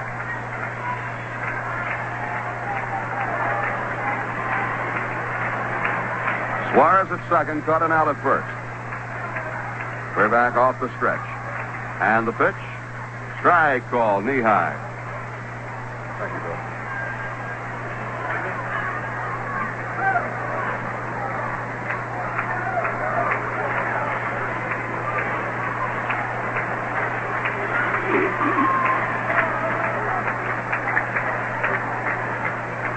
Check swing, the pitch is low. Burback would like to keep the pitches down low, hopeful of a double play ball being hit.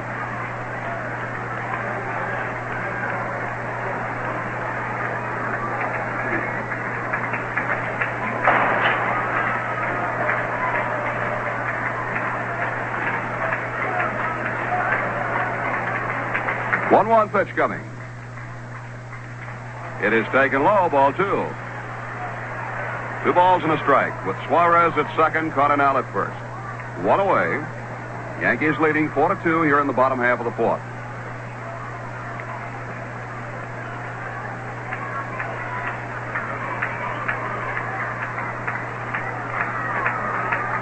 Burback stretches, sets and delivers. There's a line drive to left, coming hard for it. Robinson, he's got it, falls down and holds on. The runners go back. Bill Robinson caught it off balance, fell down but held on to it.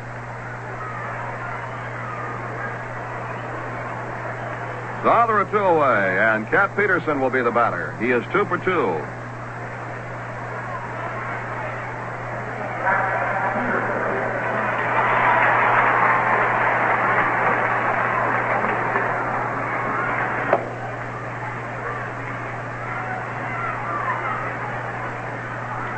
Peterson, right-hand hitter, has single to center and single to left, driven in a run. He golfs one foul back into the seats beyond the first base dugout.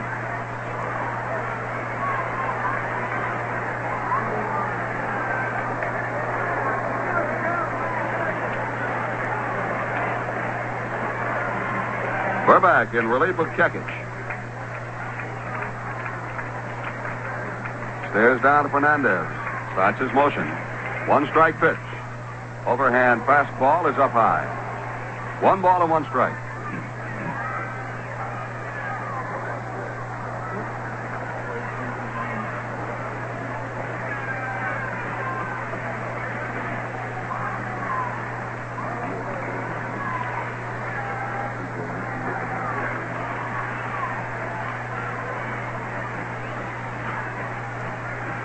Burback ready to work again. 1-1 pitch will be coming down to Cap Peterson. He looks it over for a strike, a breaking ball.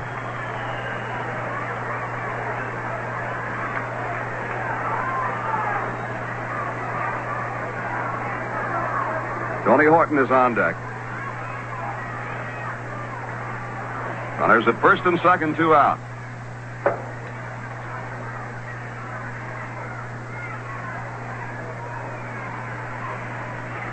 And the 1-2 pitch. Overhand curve is high. 2 balls, 2 strikes.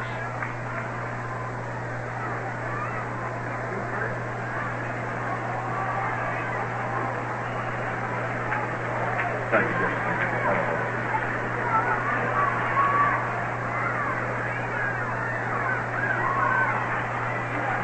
2-2 pitch to Peterson. He hits it high in the air to deep center, but Ron Woods, circling around, gets under it, makes the catch, and the side is retired. For the Indians, no runs, no hits. There were no errors. 2 men are left. And at the end of 4, the score is New York 4 and Cleveland 2. Choosing a reliable service station is no problem when you're in your own neighborhood. You go where they take good care of their regular customers. But how can you choose a reliable service station when you're away from home? Well, that's no problem either. You simply look for the Red Ball sign where they take good care of every customer every time. Atlantic Red Ball dealer service is the same everywhere you go. So good, it's guaranteed. Now, don't bother wondering if the windshield should be cleaned. It'll be cleaned whether it needs it or not. If you forget it's time to check the oil, your Red Ball dealer will remind you. That's part of the Red Ball dealer guarantee. If he doesn't clean the windshield, weather permitting, and offer to check the oil, your gasoline purchase is free.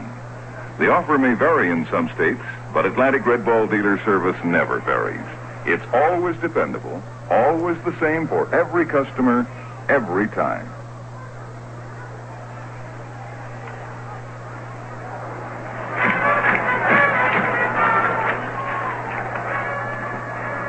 It's Wheelbarrow Polka. Ron Law comes on to pitch for the Cleveland Indians as we go to the 5th inning. So Horacio Alpina pitched 2/3 of an inning, struck out 1 and walked 1. And now Law.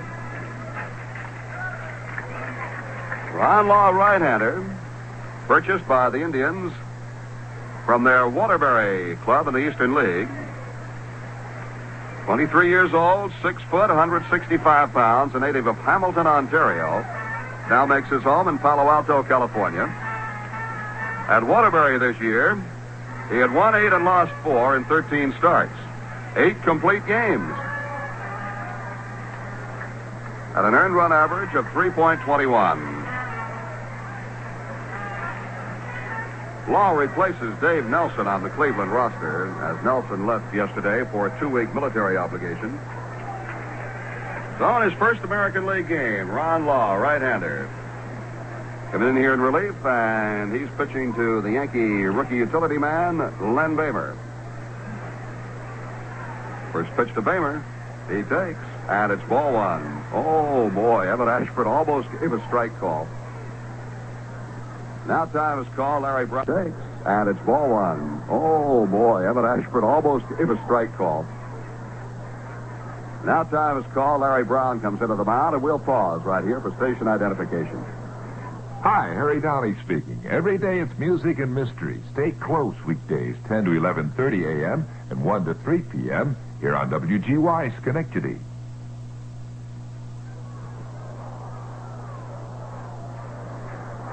Ready to go again. Law deals to Bamer, who fouls it back into the seats, and the count is evened up at 1 ball, 1 strike.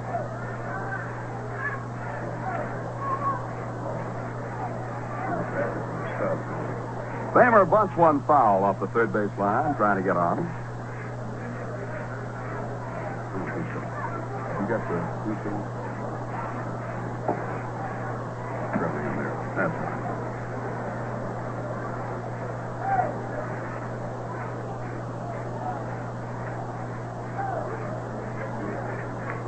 Law taking a little time to rub up the new baseball.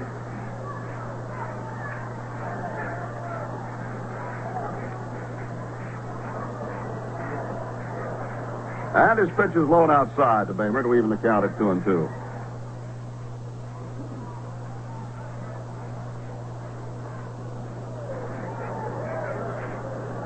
Nobody on, nobody on. Top of the 5th. The Yankees ahead 4-2. The pitch. Bamer undercuts it, lifts it out into shallow left. Coming hard for it is Peterson. Near the foul line, he makes the catch. Peterson broke back on that one, had to circle around and come in to make the catch. So Bamer is retired for the second time. And it brings up Frank Fernandez, who has singled and been hit with a pitch.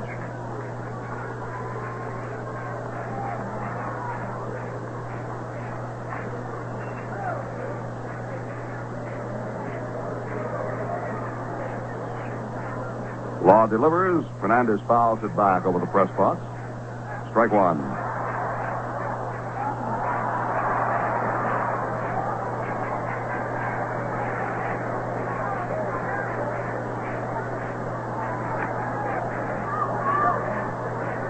There's the windup and the pitch to Fernandez.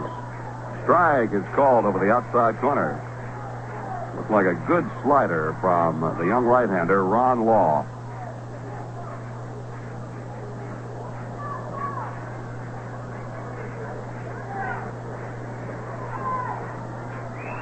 Two-strike pitch. Rock deep to left field, way back there. This one is going, and it is in the seats. Long home run for Frank Fernandez.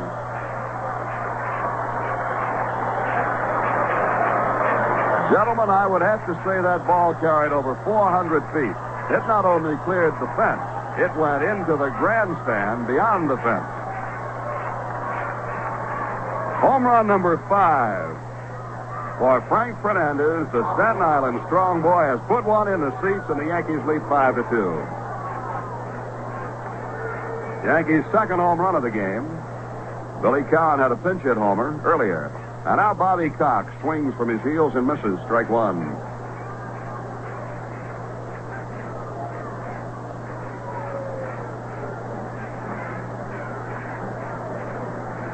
Next pitch, Cox takes inside.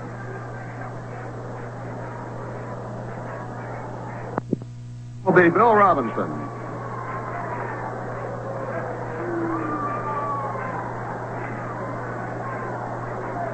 Robbie has walked and popped up. Takes a strike on the outside corner.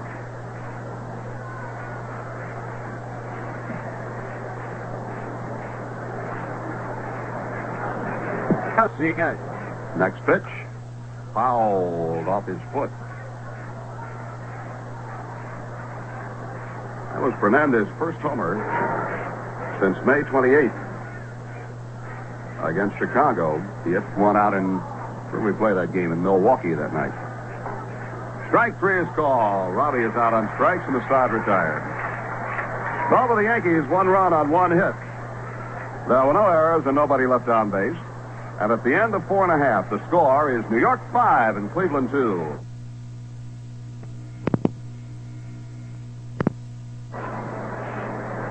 Just looking back through the book, Fernandez has hit 5 home runs this year, and they have all been against right-hand pitchers. Fernandez very seldom plays against right-handers, but they've all been against right-hand pitchers. He hit one off Locker, that's the one against the White Sox, one off Jim Nash of Oakland, and one off Jim Hannon of the Senators, one off Bob Humphreys of the Senators, and the one today off Ron Law. So all 5 of Fernandez's home runs have been hit off right-hand pitchers. We go to the bottom half of the 5th inning. Burbach's first pitch is a strike call to Tony Horton.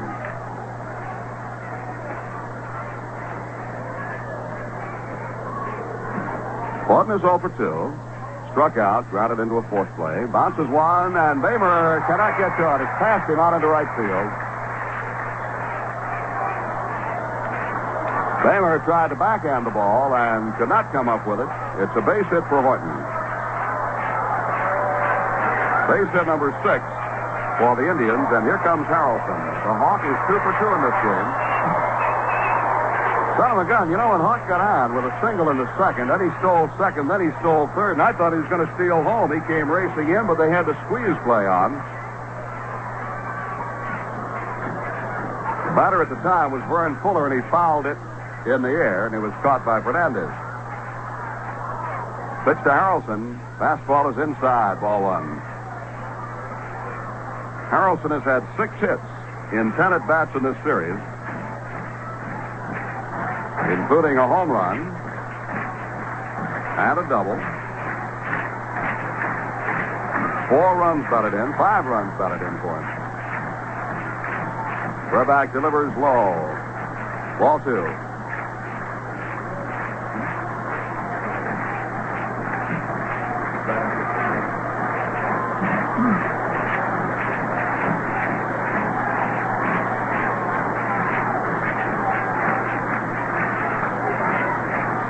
2 balls and no strikes. Fernandez flashes the sign. Sets the target. And the pitch. Ball 3.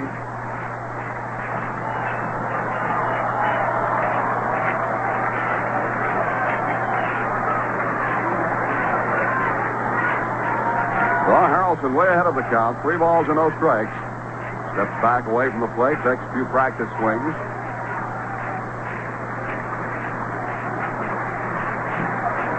3-0 pitch. Right down the middle. 3-1. I interviewed Harrelson on television between games of the doubleheader. He said he was really looking forward to coming into Yankee Stadium. He said that was one of his favorite ballparks. So when he first comes into the stadium every trip, he just sits there for about 5 minutes and looks around. 3-1 pitch to him. He swings and he misses. Strike 2. Full count. Harrelson admitted that the use of the lab black and the sweatbands were more for looks than anything else. Said he calls it his makeup. He said the kids love it. Helps them to identify him. And I'll tell you, it's a good idea. 3-2 pitch to him. Line to left field. It's a foul ball. Oh, just missed the chalk line. Just foul.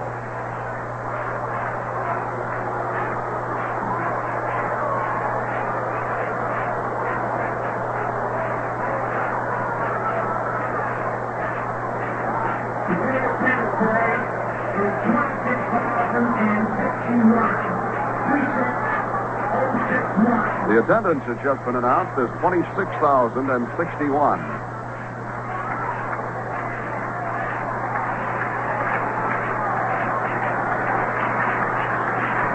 One at first, nobody out. 3-2 pitch again coming up to Hawk Harrelson. Quarterback starts the stretch. And here it comes. Harrelson hits it high in the air to left center. Bill Robinson waiting for it to come down. Under it. And he makes the catch. 1 away. Harrelson had a good cut at that one. Just got under the pitch. 1 out, and the batter will be Zoyo Versailles, the third baseman. Grounded to short, and then was given an intentional walk. So he is 0 for 1 in this game. Versailles was thrown out of the first game of the doubleheader for protesting a third strike call. Pepitone, of course, has been ejected from this one for protesting many things. The pitch, butted down the third base line and foul.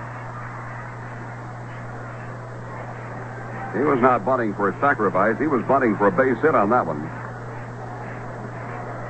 As the pitch got to the plate, he just dropped the bat. Pitch hit it, and Versailles was racing down the line all in the same motion. Frank Howard has hit his 24th home run of the year for the Washington Senators. That put them out 9-3 over Boston. That was in the 4th inning. They're leading at least 9-3 now. One strike pitch to Versailles. Swung on and missed. Burback fired a fastball.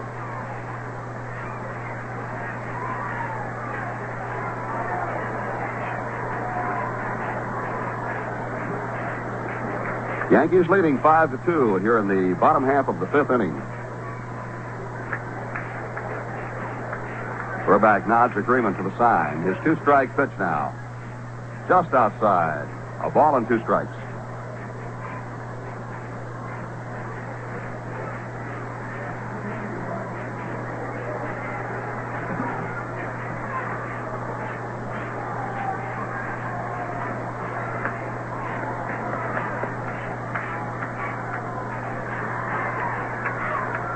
Burback fires again. Versailles rocks it foul down the left side, bounces up into the seats, and a young man in a box seat claims it. Atlanta has scored 3 runs in the 9th inning down in the Astrodome to take a 4-3 lead over the Houston Astros.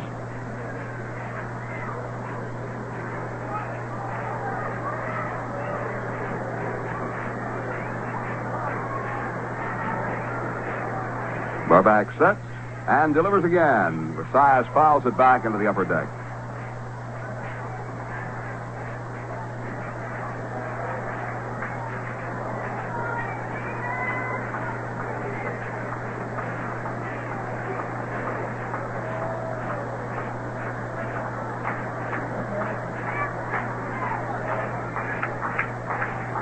Again, the 1-2 pitch to him. Strike 3 is called. He knew it.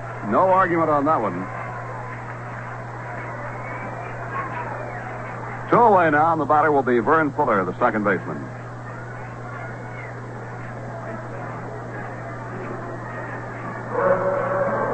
Still have some sunshine here, but the lights are on at Cleveland Stadium now. Just the lights behind the plate. That helps the television cameras pick up the action a little better. Fuller pops it up on the first pitch. Near third, Bobby Cox now drifting into foul territory. And in the coaching box, he makes the catch to retire the side. No runs on 1 hit. There were no errors and a man left. And at the end of 5, the score, the Yankees 5 and the Indians 2. Like a little more luxury in a low-priced car if you thought you could swing it? Well, see one of us Pontiac dealers and ask about Pontiac Le Mans for $69. Le Mans has it all, and at a price so low you can swing it. How come? It's all part of the breakaway deals we're making right now. So come on in and check out a Le Mans breakaway deal. You can swing a lot more luxury than you think. Now you can swing luxury. Get a breakaway deal at your local authorized Pontiac dealer. Just about everybody has his own reasons why McDonald's is his kind of place. If you're a mother, you probably like it because everything's so neat and clean. And if you like those little touches, we got them. Big as a bib napkin, drinking cup lids that won't fall off, and shakes with extra fat straws that won't bend or break. No big thing, just part of making McDonald's your kind of place.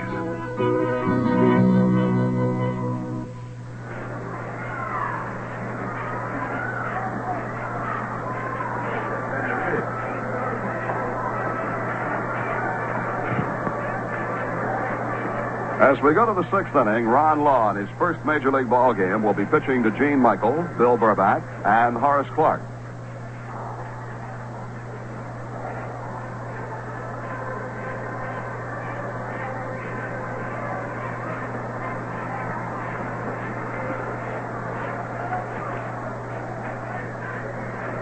Yankees with 5 runs on 6 hits. The Indians 2 runs on 6 hits. Gene Michael knocked in 2 runs with a double back in the 4th inning.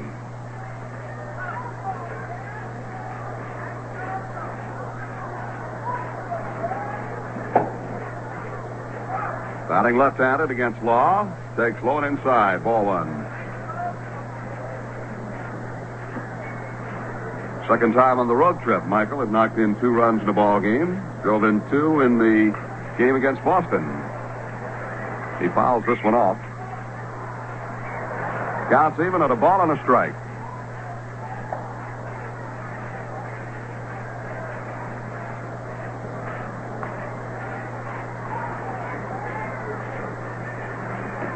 Gene takes up high. He's currently hitting .268.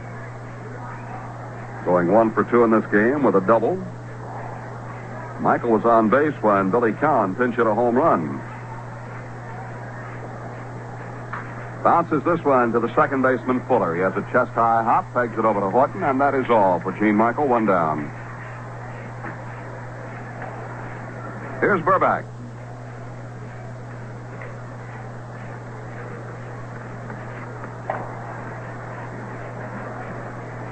Burback as a hitter is 3 for 25. It figures out to a 120 batting average.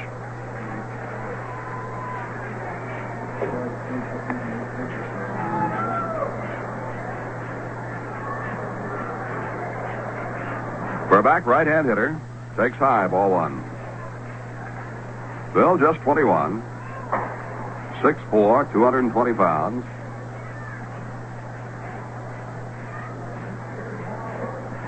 He looks at the fastball for a strike. 1 ball, 1 strike.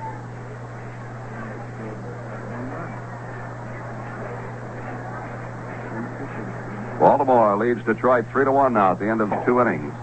Burback leans away from a high inside pitch. Makes it 2 balls and 1 strike.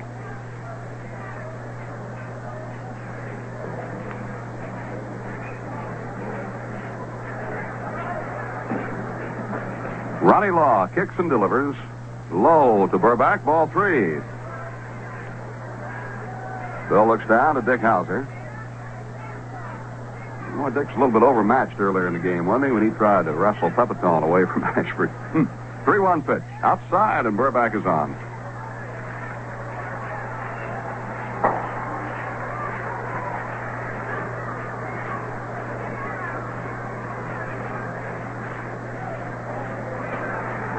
One out. Burback at first. Declines the jacket. Pretty well soaked with perspiration, but he doesn't want to put that jacket on. Talking down there with Elston Howard as Suarez goes out to the mound and talks to his pitcher, Ronnie Law.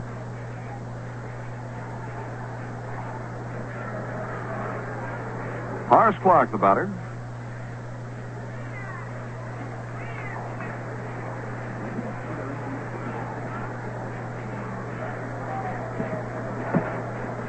Clark is 0 for 3.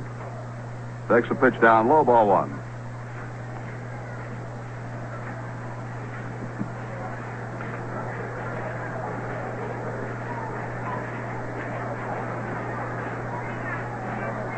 Law misses outside, ball 2. Clark trying to keep a 9-game hit streak alive. He has flied to center, grounded to short, and been called out on strikes. Burback, pretty good lead at first base. The pitch to Clark, popped up on the left side. Moving forward, the shortstop, Larry Brown, back in the grass now, near the foul line, makes the catch, and there are 2 down.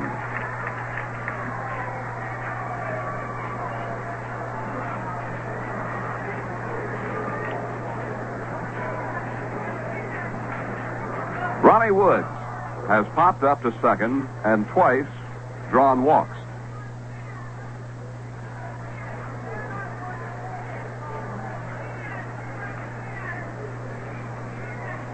The first pitch to Wood, fouled away off the end of the bat into the upper deck to the right side. Out in center field, Jose Cardinal plays Woods fairly deep and over toward the alley. If he expects him to pull the ball that way. Harrelson swung around toward the alley in right center field. Peterson tucked away in the left field corner.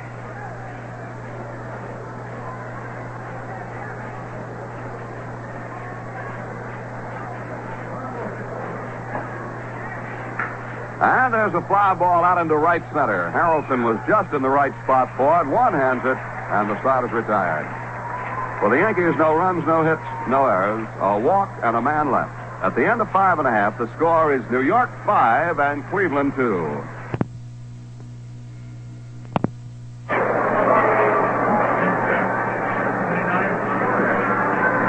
Ken Suarez will lead off. Waiting for Burback to come out. He was on base. He went in and changed his shirt, I believe. Let me take another look out there. Looks like he... Yeah, he did. He's got a drier shirt on. But no, he didn't either. He's got the same one on. But he has just come out to start his warm-up throws. Suarez will be the first hitter. It looks like Lou Klimchak. Kneeling down there in the on-deck circle. He will bat for the pitcher, Law. And out in the Cleveland bullpen, Burchart is warming up. A right-hander. Larry Burchart, Burchart.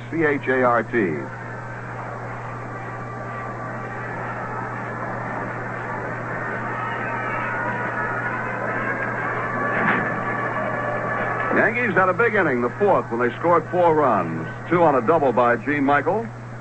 And 2 on a pinch hit home run by Billy Cowan, which was the Yankees' first pinch hit home run of the year, and Cowan's first home run in the American League.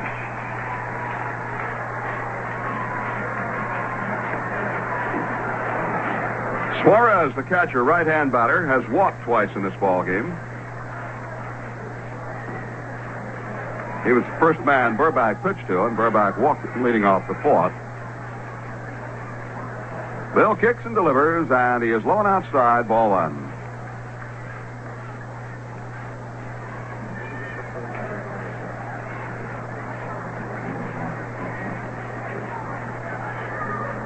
We're in the bottom half of the 6th. Next pitch, inside. 2 balls and no strikes to Suarez.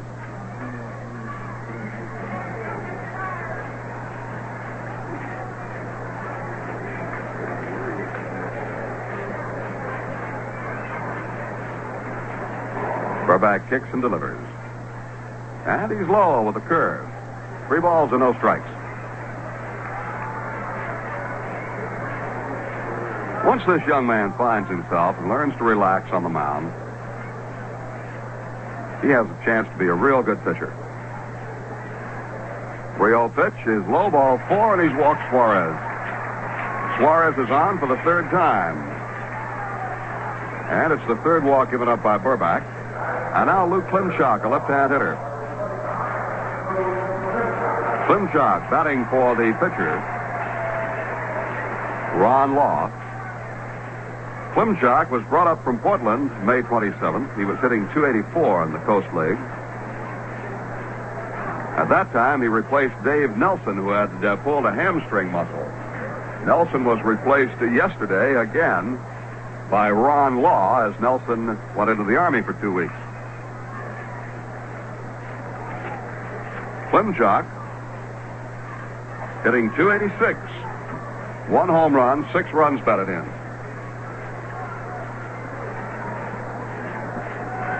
Left-hand hitter stands well away from the plate. And he takes a strike, letter high.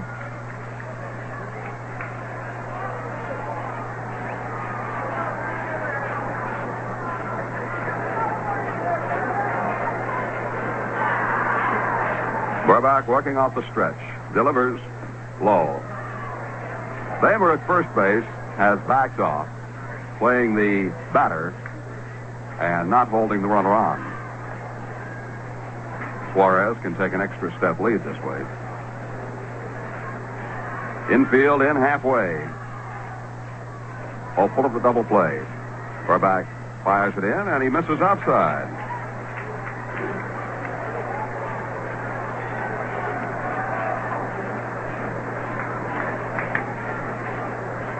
Two balls and 1 strike.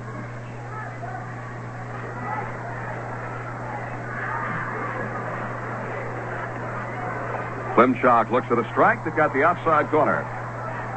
It would appear just from sitting back here looking down that Klimchak would have trouble handling the outside corner. He is well away from the plate. But he's hitting .286, and you can't argue with that, can you? He rips one foul down the left side as he tried to check his swing. Ball back in the seats. Count is 2-2. Jack Aker and Steve Hamilton are up in the Yankee bullpen.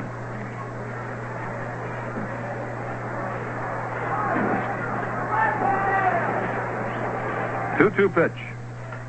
Hit high in the air out into shallow right. Mercer and Woods both coming for it. It's Woods, and he one-hands it. Mercer was having trouble with the sun. Woods saw the ball all the way. He had slowed down thinking Mercer would take it. And then evidently Mercer said, "You got to get it," and Woods really turned it on and made the catch coming in.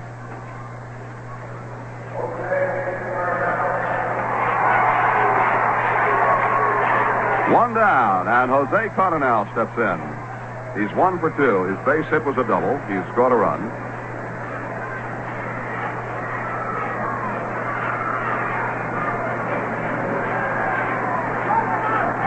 He swings and misses on a Burbach fastball.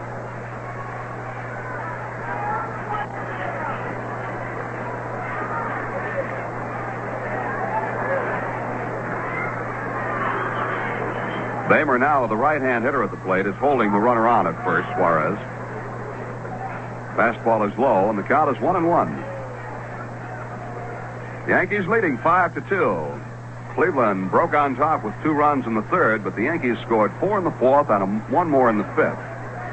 Home runs by Billy Cowan and Frank Fernandez, figuring heavily in the scoring. And the pitch, low and blocked by Fernandez in the dirt.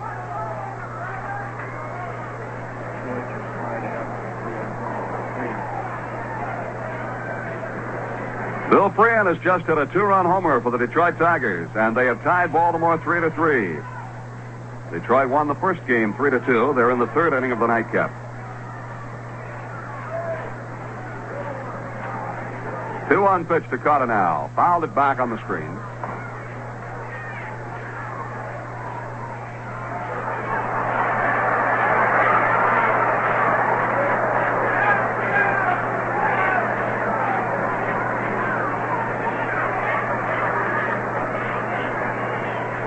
Youngsters climbing the screen, trying to get that ball that lodged up on top of it. They could be hurt with a foul ball that came back because that screen gives to an extent. And now, Connell is going to stay out of the batter's box until the youngsters get down from the screen. It is very dangerous. Finally, his youngster drops the ball on the outside of the screen, and we can get back to the game. The usher who retrieved the ball will give it to the young man in return for his getting down from the screen. He will be presented the baseball. Way to go. Now the pitch is high to Cardinal and knocked down by Fernandez. Knocked it down in front of him. Held Suarez at first. The count is full, 3-2.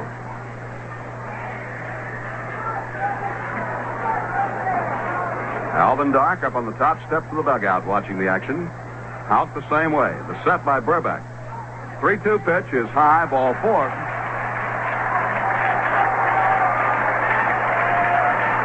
The fourth walk given up by Burbank. It moves Suarez to second, puts Cardinal on at first, and puts us right in position for a station break. We pause for station identification.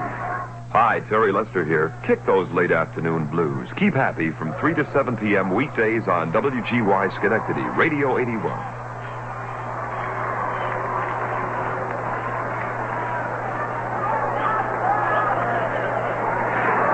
The batter will be Larry Brown. He is 0 for 3. Right-hand hitter, lines one to Cox, who grabs it, throws to Clark at second. They double Suarez off the bag, and the side is retired. A quick double play on a line drive to Cox, over to Clark. No runs, no hits, no errors. A man is left on, and at the end of 6, the score is New York 5 and Cleveland 2.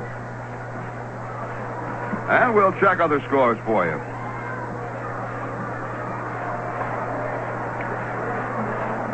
Washington edged Boston 5-4 in the first game. Second game, Washington 9, Boston 4 at the end of 5. Detroit beat Baltimore 3-2 in the first game. And the Tigers lead 4-3 in the third inning of the nightcap. Is that right?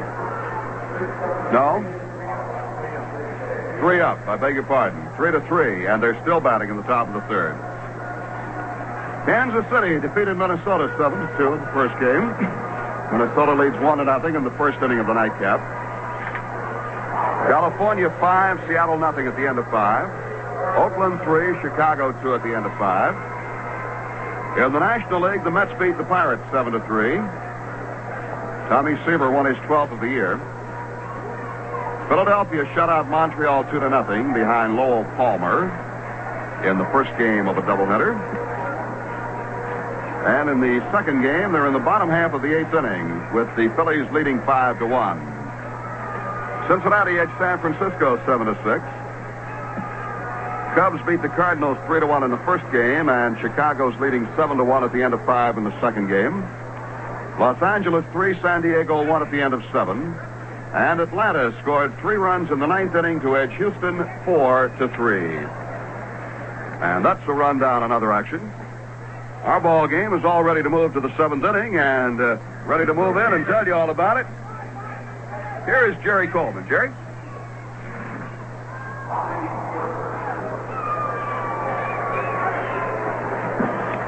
Okay, Frank, and Bobby Mercer is coming on. He'll be going up against Larry Burkhart. He's the 4th Indian pitcher. He's been with the club all year, but he was hurt early in the season with a pulled muscle in his rib cage.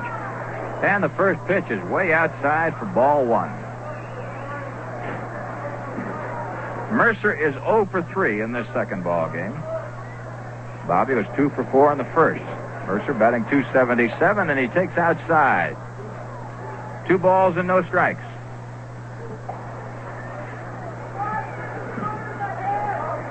Larry Burkhart, big right-hander. In his third-year pro ball, and Mercer hits one to center. It drops for a base hit. A broken bat single for Bobby Mercer. Bobby leading off the 7th inning with the Yankees leading 5-2. Indians won the first game 5-1. Single for Mercer. Now here is Len Bamer, who came on for the ejected Joe Pepitone. Bamer fouled to the catcher, fly to left. Larry Burkhart, 23 years old, born in Tulsa, Oklahoma. There's a drive to right. It's a base hit for Len Bamer. Down the line, Mercer digging for third. He may try it. Hauser's waving him in. Horton has their throw, and no chance as Mercer comes in to score. Len Bamer gets his second base hit. This one is a double and his second RBI, and the Yankees move out in front 6-2.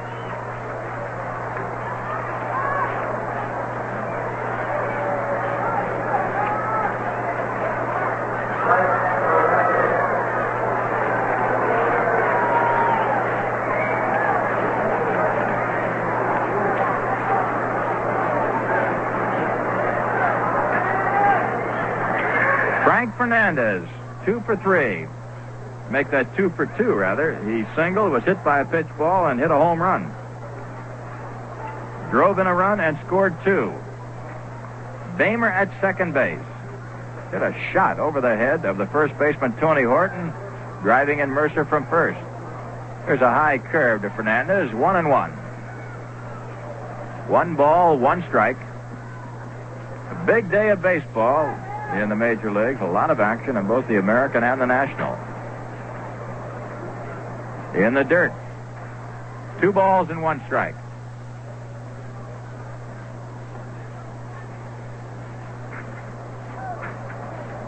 Defense straight away, outfield, respecting Fernandez's power. They're back.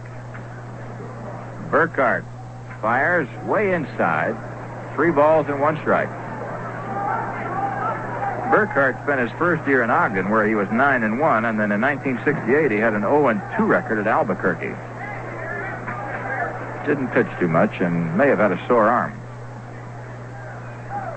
Swing and a miss by Frank. 3 balls and 2 strikes.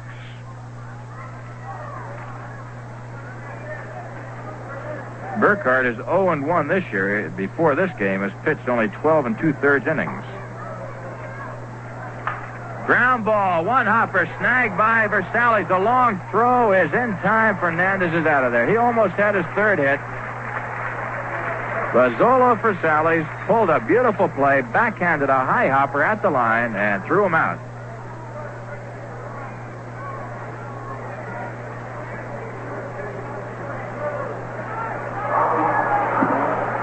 Now Bobby Cox is coming on. Bobby is 1 for 3. That was a fine play by Versalles.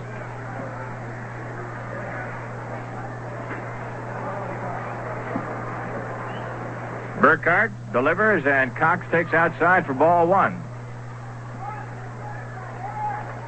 1 down at second base. Len Bamer, 1 run across.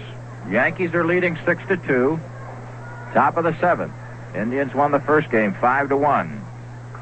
There's a foul off the toe of Cox, drifting off to the left.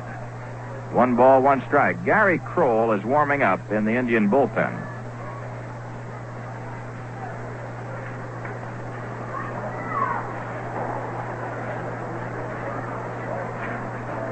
Burkhart, the big right-hander, ready again. Cox waiting. The pitch. Almost hit him, just inside. 2 balls and 1 strike.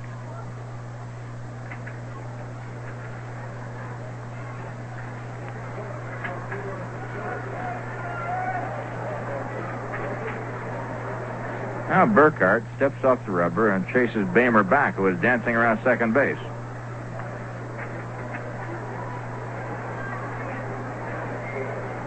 There goes Bamer. He's stealing third. The throw by Suarez, and he is a dead duck.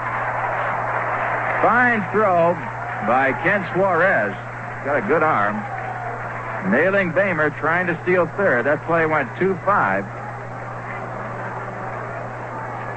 So we have 2 down. It's a 2-2 count on Bobby Cox.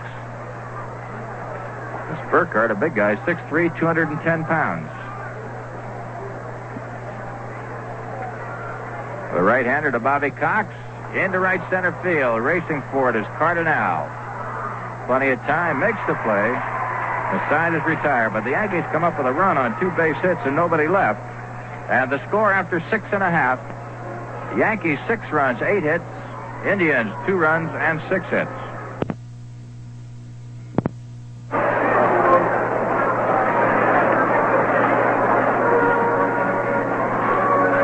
Bill Burback is in there as we move into the bottom of the 7th inning. He'll go up against Cap Peterson, Tony Horton, and Ken Harrelson, and the Yankees lead by 4. A 6-2 ball game. Indians got the first one 5-1 to make it 3 in a row, but the Yankees battling back to get this last one if they can.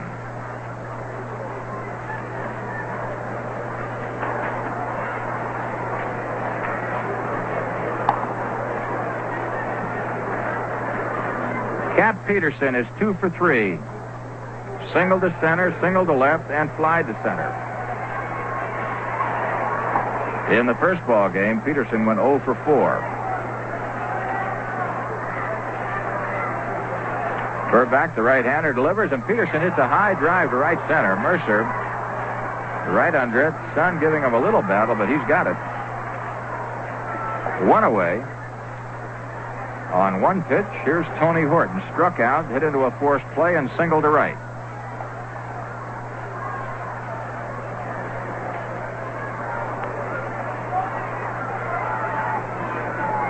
Now, those Senators are taking the Red Sox apart in that second ball game. Epstein, Howard, and Unser have homered in that one, and Unser gets one in the 6th inning to make it at least 10-4. Here is Horton. Fouls the first pitch back and out of play for strike 1.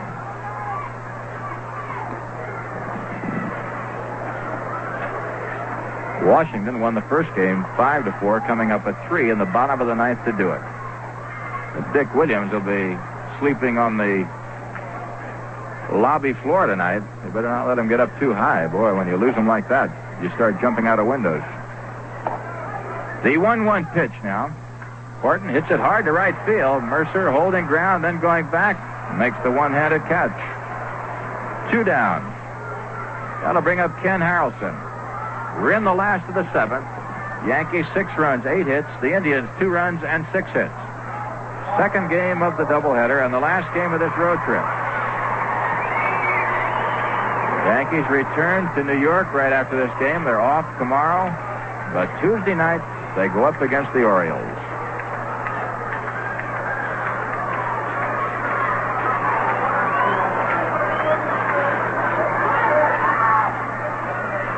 Harrelson is 2 for 3, got a couple of stolen bases, and he takes high for ball 1.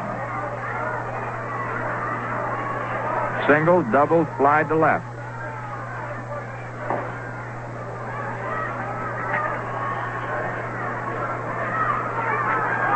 Defense playing Harrelson deep in the outfield, shading him to pull.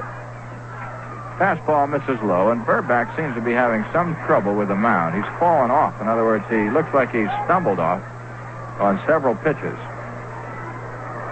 2 balls and no strikes.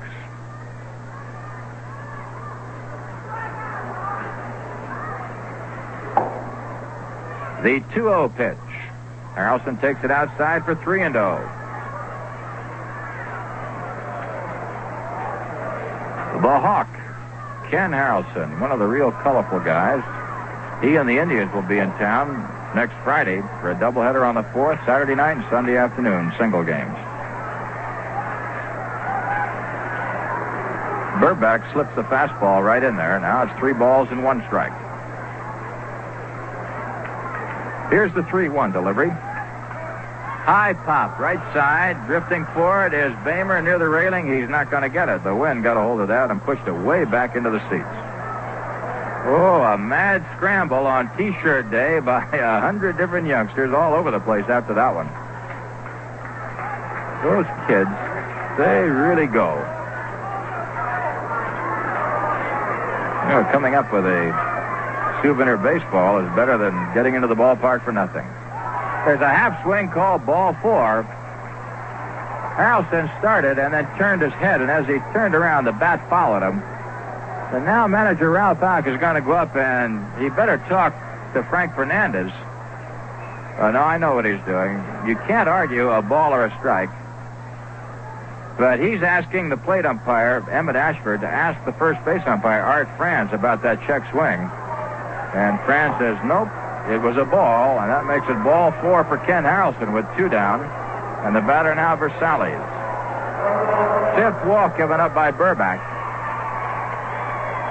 I thought for a moment that Houck was going to go out and argue whether it was a ball or a strike, and if you do that, you're automatically gone. He just wanted to ask Emmett Ashford to ask Art Franz at first base.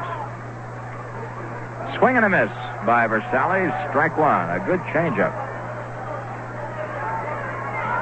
Bill Burbach, who lost the first game here Friday night, could win this final one to even his record at 5-5. He's got a mark of 4 wins and 5 losses right now.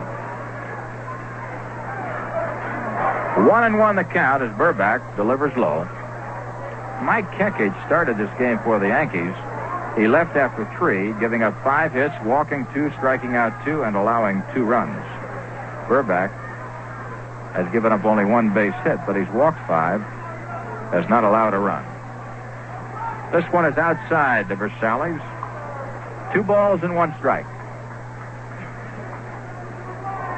The sun has bounced out bright and clear once again here at Cleveland. The lights are on, except the outfield lights behind the right field and left field fences on the roof. Burbach comes to the belt. Checks Harrelson. Here's the pitch. Versalles hits a 1-hopper to Cox at third, who bobbles it. He's up with it. Throws. Not in time. He pulls Bamer off the base. And Len Bamer had all he could do to knock it down. Bobby Cox will be charged with an error. Down to second base, Ken Harrelson. Vern Fuller was the scheduled hitter, but it looks like we're going to have a switch. I just saw Richie Scheinblum head for the bat rack, and I think that's who it's going to be.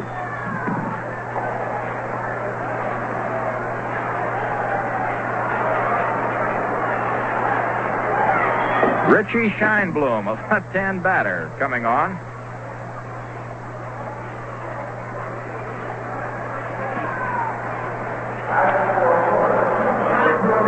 Well, he's not just a left-hand batter. He's a switch hitter, but he bats left-handed and right-handed, naturally. He's batting 155, 15 for 97. Vern Fuller leaves the game in favor of Richie Scheinblum, who will bat from the left side against the right-handed Bill Burbach.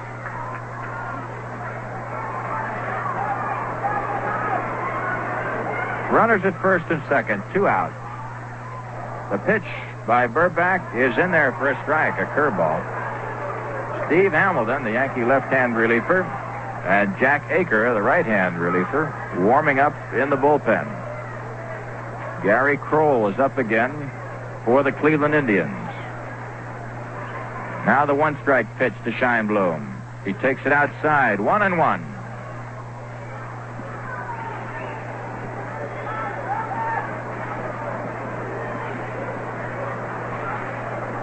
One ball, 1 strike. Bottom of the 7th. Scheinblum the batter. Runners at first and second, 2 down.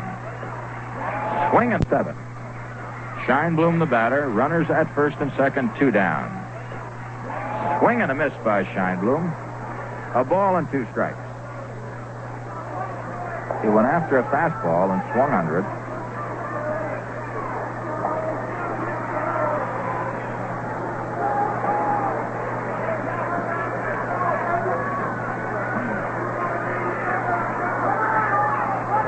The 1-2 pitch coming up as Scheinblum waits, and he takes strike 3, and that's all. A big pitch for Bill Burbach. Second strikeout for Bill. For the Indians in the bottom of the 7th, no runs, no hits, 1 Yankee error, 2 men left, and the score after 7, Yankees 6, Indians 2. Metro Power is on the move. It's Montgomery Ward's pre-holiday sale beginning Wednesday, June 25th. Head for Ward's and save like you've never saved before. A Metro Power special on Riverside runabouts. The 24-month tire as low as $11. A new 4-ply nylon cord body for added stability and extra miles. How about this? Ward's HST high-speed tire, the tire more people demand for high-speed turnpike driving. All at a big 20% off, along with fast and free mounting service. Save, too, on the Riverside motor oil of your choice. Additive-free, all-season, heavy-duty, and Supreme, all at fantastic savings. This and so much more. It's Ward's pre-holiday sale, underway Wednesday, June 25th at Montgomery Ward, now combining 4 big stores, Albany, Glens Falls, Kingston, and Poughkeepsie, to bring you Metro Power. Just hurry to Ward's now. This sale ends Tuesday, July 1st.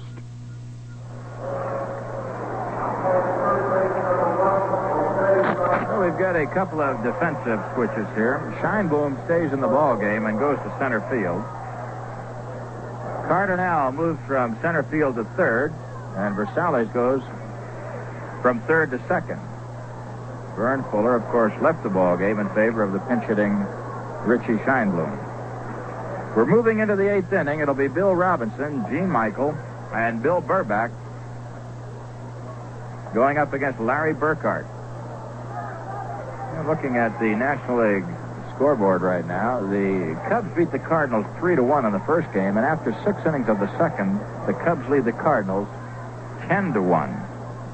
And if they hang on and win that second game, St. Louis will have a record of 35-40, 14 games behind the Chicago Cubs, and $1 million payroll.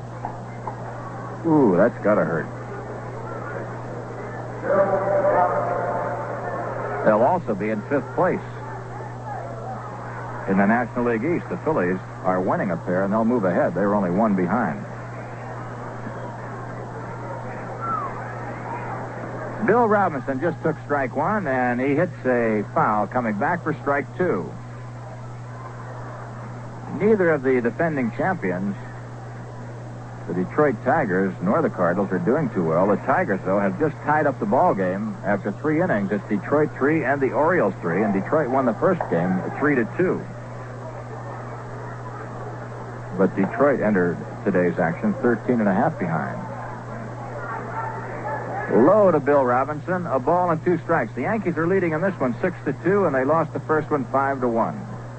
We're in the top of the 8th.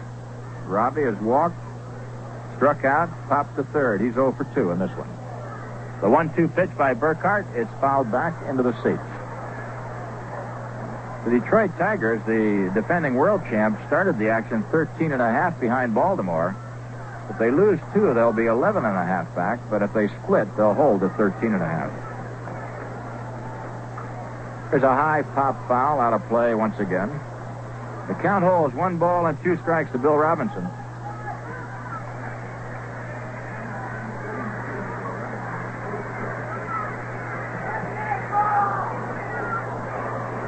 The pitch to Robbie, hit on the ground to the shortstop, Larry Brown. He gets it on a nice big hop, flips over to Horton. 1 away, and that'll bring up Gene Michael.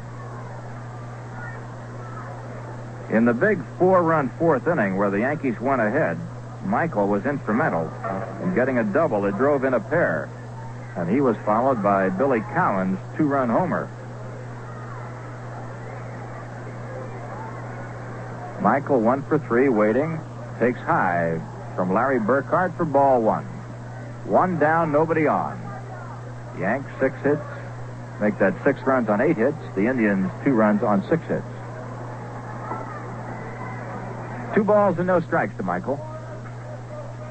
Senators now lead the Red Sox in that second game 11-4 in the 7th, and they won the first one 5-4.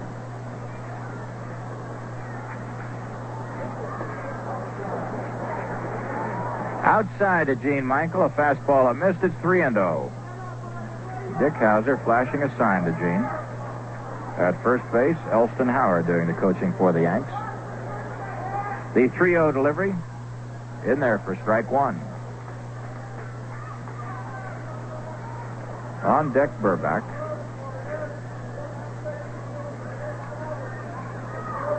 Michael waiting. The 3-1 delivery by Burkhart is strike 2 call. Gene started down to first base. He thought it was a ball. And that's the reaction you hear at Cleveland's Municipal Stadium, telling him to get back. Payoff pitch now coming up by Larry Burkhart. And here it is to Michael. On the ground to the first baseman, Horton. He had to look twice to make sure he had it.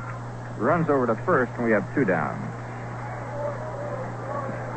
You know, the first baseman's glove, that long claw, is so long that you can actually catch a ball and really not get the feel that it's in your hand. And that's exactly what happened to Tony Horton that time. He caught it and had to take a look to make sure it was in there. Burback was up 1 time in the 6th inning and walked. 2 out and nobody on. Here's the pitch.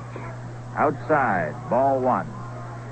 We're in the top of the 8th, and the Yankees are leading 6-2 in the second ball game of the doubleheader. The 1-0 pitch. Foul back, 1-1. Cleveland won the first ball game 5-1. Louis Keon going all the way for a 6th win and pitching a complete ball game. Struck out 10 in the process. The 1-1 pitch to Burkhart. High chopper in front of the plate. Suarez out there. Good flip to first. Burback is out of there, and so are the Yankees. 3 up and 3 down, and the score after 7.5. Yankees 6, Indians 2.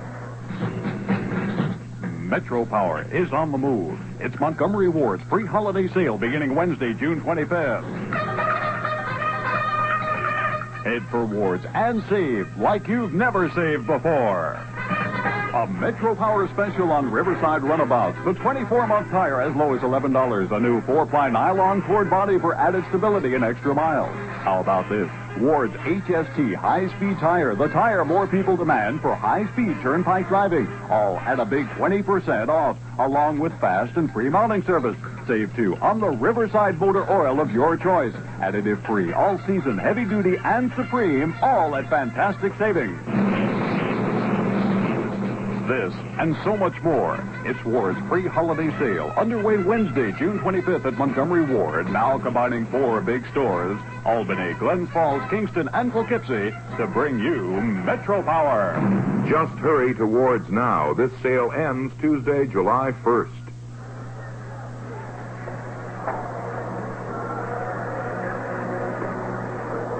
Ken Suarez will come up against Bill Burback. And this Suarez has been an elusive devil today.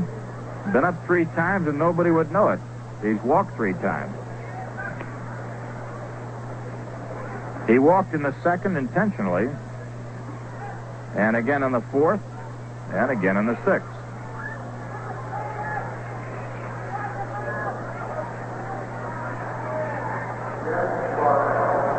Ken Suarez has not been charged with an official at-bat, but he is now as he drills a single to left field to start things off in the bottom of the 8th inning. So Suarez is 1 for 1. And now Chuck Hinton is coming on. Chuck Hinton, Hinton. Hinton, a fine ball player with the Washington Senators several years ago, has never really developed into the type of player you would expect of him to be. Expect him to be, I should say. Right-hand batter. Facing Bill Burback with Suarez at first, and the first pitch is a wild throw that gets away from Fernandez. And Suarez dances to second base.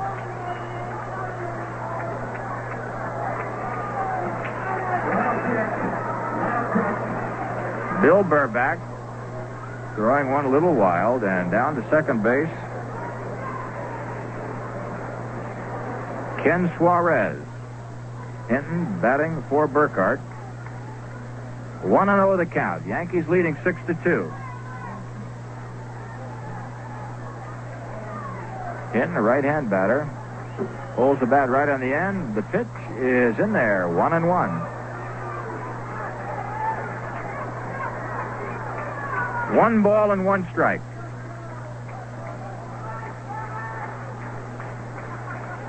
Suarez at second. Yankees leading by 4. Curve is low to Chuck Hinton. Last year, Hinton was with California, where he batted only 195 in 116 ball games. He was with Cleveland in 1965, 6, and 7, and now comes back to him in 69. There's a swing and a miss by Hinton. 2 balls and 2 strikes. Chuck Hinton had some real good years.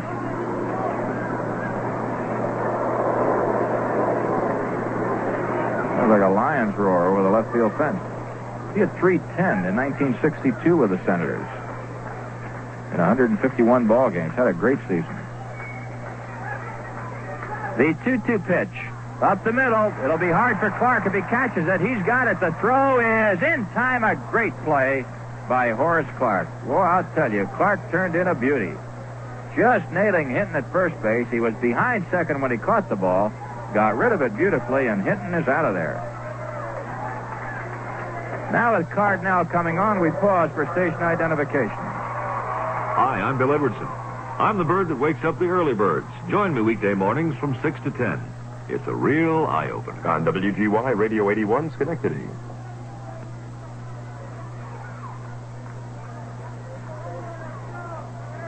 Jose Cardinal is 1 for 2. He's got a double and 2 base on balls. In his first at-bat, he hit a chopper, and he was thrown out by Fernandez. Ball 1, a fastball that missed way outside to Cardinal. Bill Burback, since coming on in the 4th inning, has only given up 2 base hits. He's walked 5, though. Burback into the windup. The pitch to Cardinal is high. 2 balls and no strikes. Jack Aker, Steve Hamilton still throwing in the Yankee bullpen. We're in the bottom of the 8th inning, and the Yanks leading by 4. Suarez at third, 1 down. The 1-1 pitch. Misses low. I've got to apologize. I was looking at the at-bat on the out, which was 1-1. It's 3-0 now. It was 2-0 on that last pitch. So now it's 3 balls and no strikes.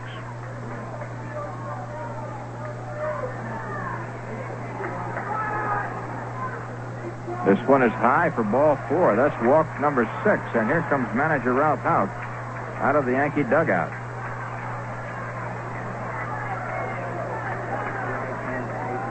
So it looks like Jack Aker will be coming on, and that will be all for Bill Burback.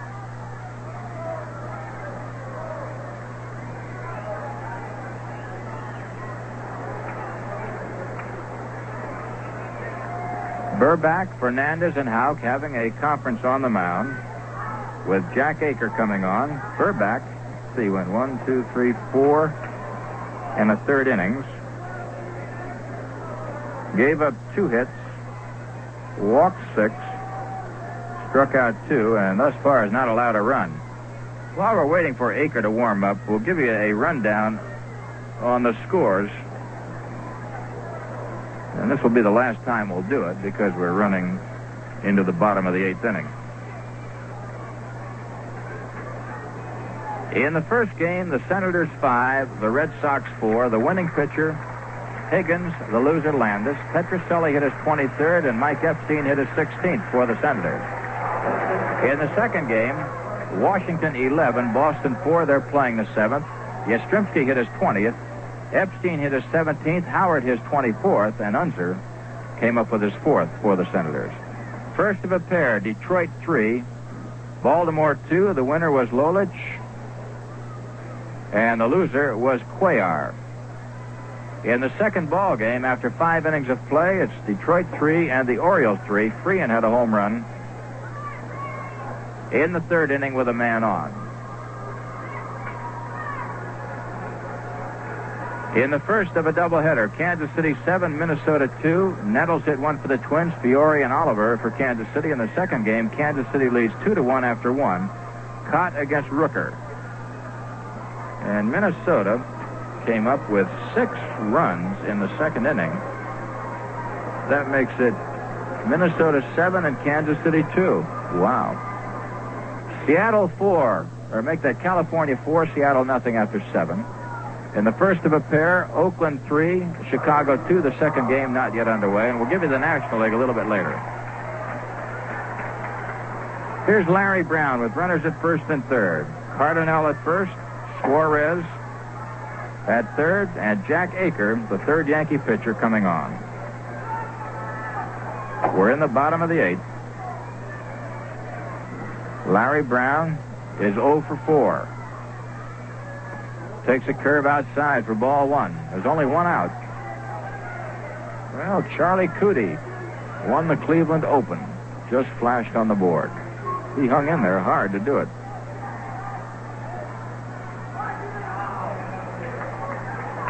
Aker, the side-arming right-hander, delivers, and Brown swings and misses. 1-1.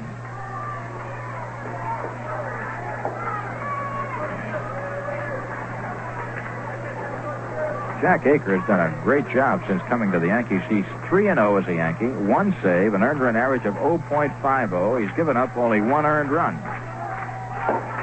Here's the 1-1 pitch, and running on it was Cardinal. As the ball was fouled by Larry Brown, it's now 1 ball and 2 strikes. Cardinal figured he could pick up an easy stolen base. So he took off, and the ball was fouled by Larry Brown. Generally, in a case like this, the catcher will not throw through when you're leading by 4 runs. On the bench, you're allowed to have everything end up in center field.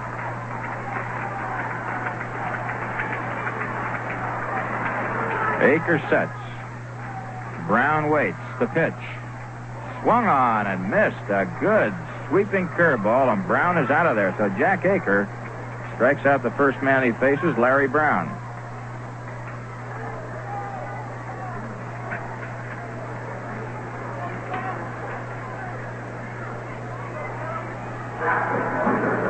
Cap Peterson moving in with 2 down, runners at first and third.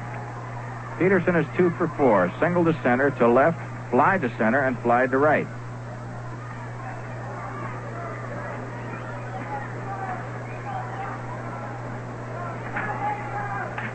On the ground, hit. Bobby Cox bounces into left field. He dove for the ball, hit him just under the left armpit, and kicked into left field for a base hit. Coming in to score is Suarez. And the tying run comes to the plate in the person of Tony Horton, with the Yankees leading now by a score of 6-3. That run is charged to Bill Burbach.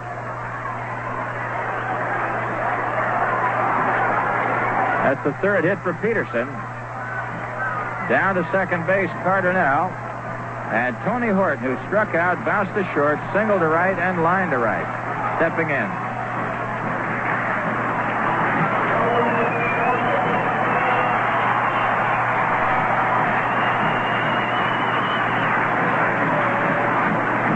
Oh, the fans start to whoop it up here at Cleveland's Municipal Stadium.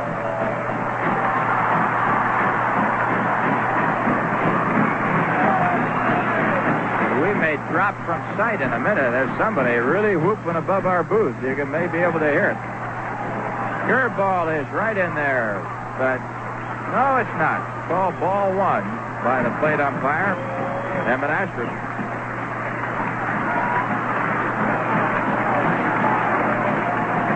The 1-0 pitch coming up with runners at first and second. Swung on a miss. 1 ball, 1 strike.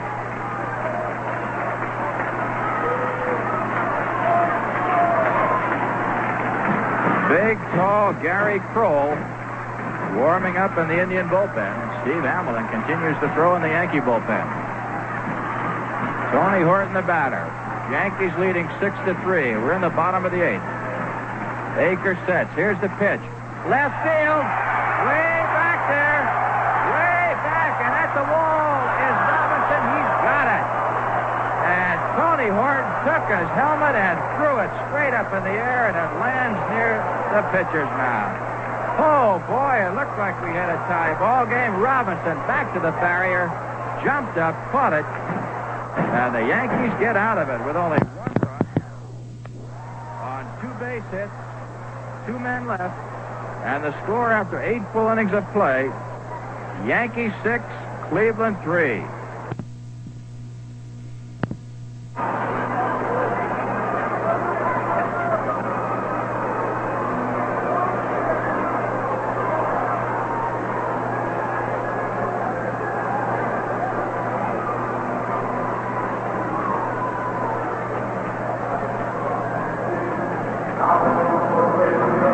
Kroll is coming on, and he's a big one, way up there. Kroll goes in at about 6'5" or 6'6". Comes from California, played the outfield for a while, and then was signed as a pitcher. He's got a fine arm. Signed with the Phillies, and later was with the Mets. His major league record with the Phillies and the Mets was 0-1 in 64. In 65, it was 6-6 with the Mets. And in 66, he had no record with the Houston Astros. I'm trying to figure out what it was. I think he jumped the Astro Ball Club and would report to one of the minor league teams they wanted to send him to.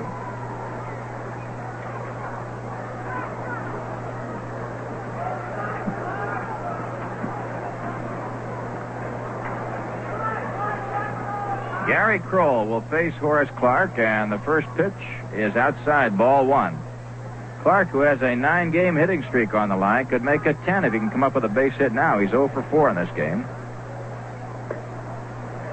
Fastball misses outside, 2-0.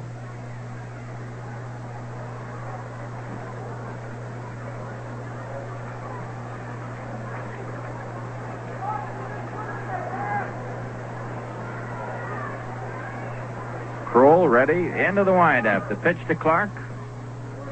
In there. 2 balls and 1 strike.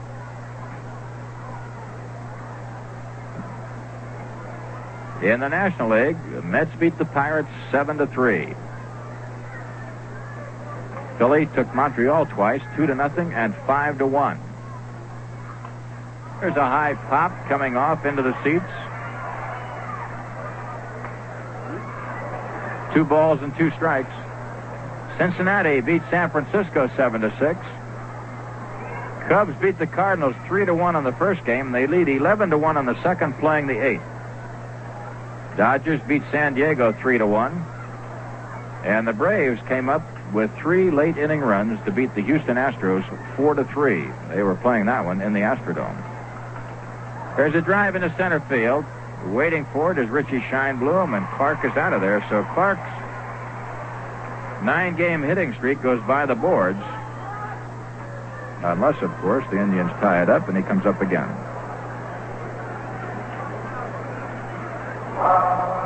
Ron Woods, right-hand hitter, popped to second, walked twice, line to right.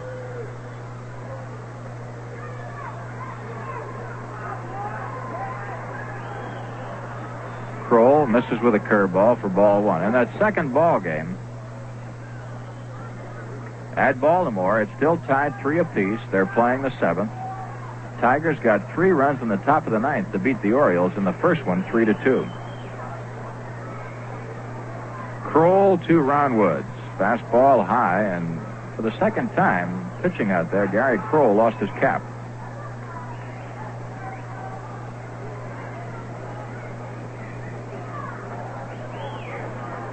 Kroll once again to Woods. He swings and misses. 2 balls and a strike. Kroll doesn't take much of a windup. He sort of cradles the ball and then just goes into his motion. Keeps the glove around the belt as he throws, and there goes the cap, and he almost fell down. 3-1 on a fastball that missed outside.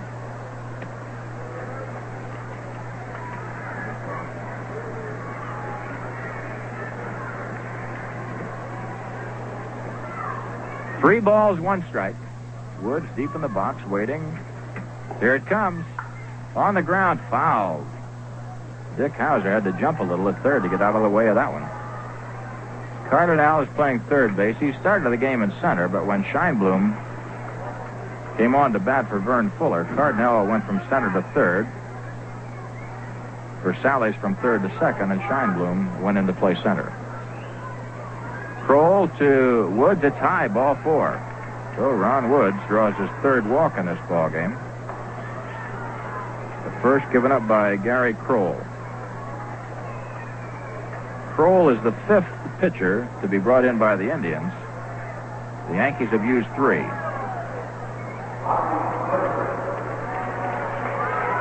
Bobby Mercer moving in. Bobby was 2 for 4 in the first game. He's 1 for 4 in this one. He's been pecking away, getting a couple of hits a game. He's got his average up to 279. There's a throw to first. Kroll almost slipped throwing over there. He's a big guy, a lot of legs, a lot of feet. Ron Woods moving off. 1 out. Indian infield double play depth. Curve is high. Ball 1.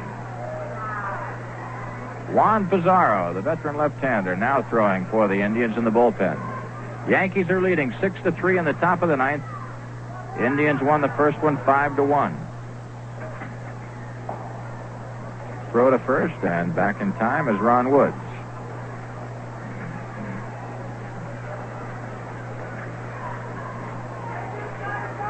Kroll to Mercer, high. 2 balls and no strikes. Len Bamer on deck.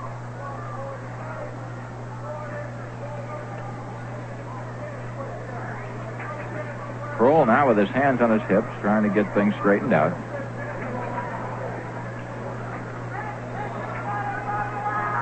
The big right-hander at the belt again. Sets, delivers, and the cap comes off, and the ball was almost a wild pitch. 3-0. I don't think manager Alvin Dark will go too far with this right-hander. He doesn't want to get any farther behind than he is. He trails by 3, and the Indians have only 1 more at-bat. I'm looking ahead. It'll be Harrelson, Versalles, and Scheinblum coming to the plate for Cleveland in the bottom of the 9th. All right, Mercer waits. Here's the pitch. Right in there, strike 1. 3 balls, 1 strike.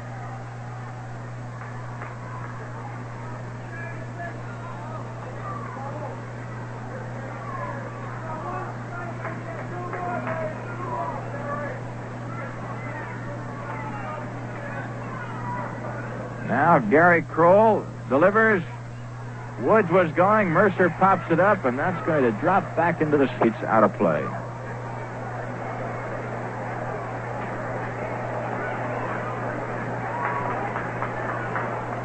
Once again, a reminder, Tuesday night will be the big one. Dave McNally against Mel Stottlemyre, the Orioles and the Yankees. And if you like good pitchers and good baseball, you'll find it at the stadium starting at 8 o'clock on Tuesday evening. And again on Wednesday afternoon when the Yankees take on the Orioles in a rare afternoon game. Payoff pitch coming up. Woods, with 1 out, was running on the last pitch. Now gets back as Kroll fires over there.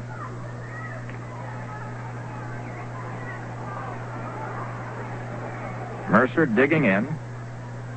Kroll at the belt. There goes Woods. The pitch is outside, ball 4, and the Yankees have runners at first and second with 1 out. Second walk given up by Kroll. Now it's Len Bamer coming on.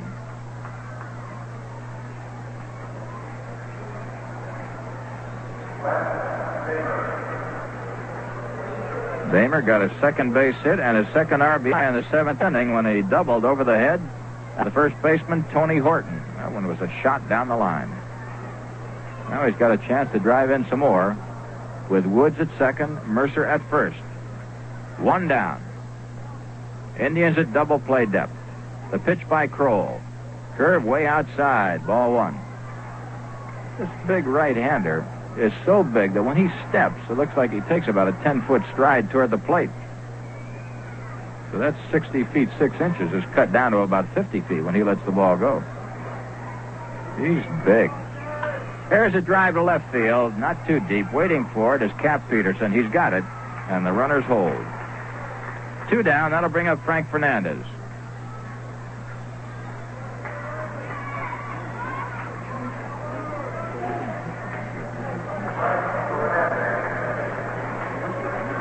Frank Fernandez.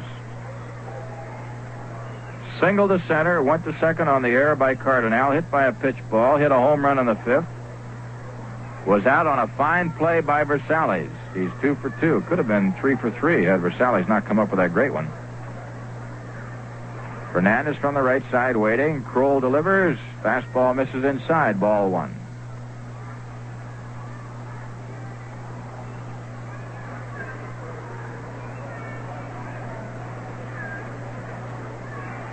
Those Cubs keep going. They lead 12-1 over the Cardinals in that second game, playing in the 9th. And the Cubs beat the Cards 3-1 on the first. They beat Bob Gibson, too. But Ferguson Jenkins, a pretty good pitcher, was the guy that did it. So the Cardinals, they may have a funeral out there any day, I'll tell you. They're way back. Here's the 1-0 pitch. Fernandez takes it high. 2 balls and no strikes. The Senators beat the Red Sox a pair in the second game, 11-4. They got the first one, 5-4. They had to come up with 3 in the bottom of the ninth to do it. I bet Dick Williams is a very unhappy man right now.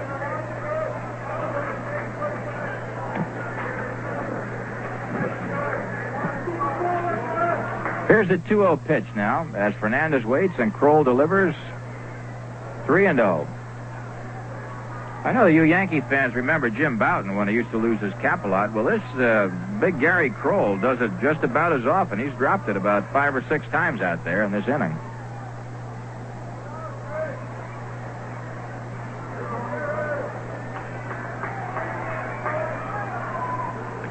Kroll now to Fernandez.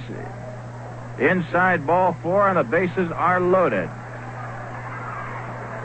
Bobby Cox will be coming on. Let's see what manager Alvin Dark does. That's the 3rd walk given up by Gary Kroll. And so with the right-handed Cox coming up, and with Alvin Dark having the left-hander Juan Pizarro throwing, he's going to stay with Gary Kroll. The Yankees are leading 6-3.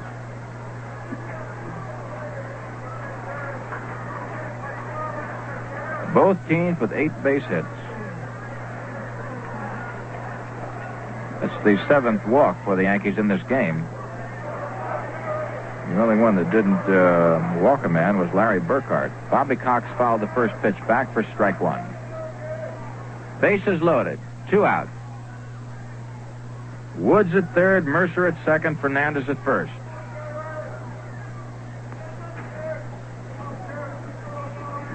Kroll now taking his windup. The 1-strike delivery is in there, strike 2, and the cap goes on the ground. No balls, 2 strikes.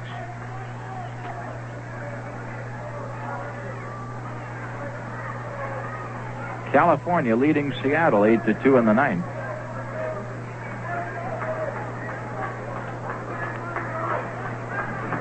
Detroit failed to score in the 7th inning of that second game. It's still tied at 3 apiece. Baltimore batting bottom of the 7th.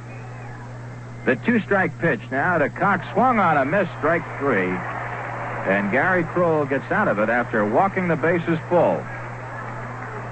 For the Yankees, no runs, no hits, no errors for the Indians. 3 men left, and the score after 8.5. Yankees 6, Cleveland 3.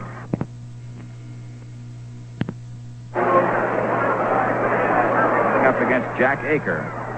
Aker came on in relief of Bill Burback. Burback had given up a single and a walk, his 6th.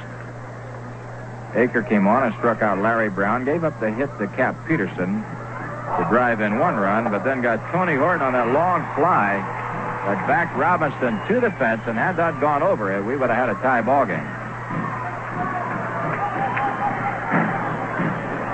Ken Harrelson. Single, doubled, fly to left, and walked. He's 2 for 3 in this game. Harrelson was 1 for 4 in the first one. He's got a batting average of .201. There's a bouncer to 3rd just outside the line. Strike 1. Bobby Cox was over there.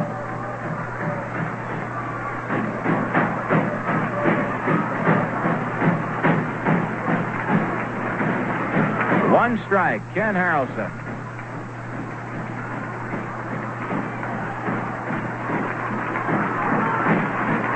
Here's a pitch by Aker to Harrelson. It's outside, 1-1.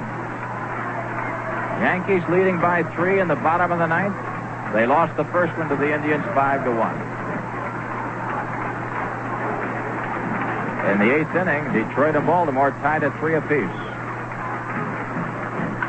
Ground ball to the shortstop, Gene Michael, off the bat of Ken Harrelson. Easy play to Len Bamer at first. 1 away.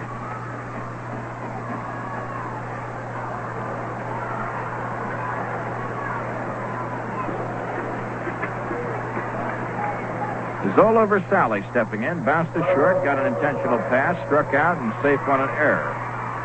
Versali's is 0 for 3, batting at .235.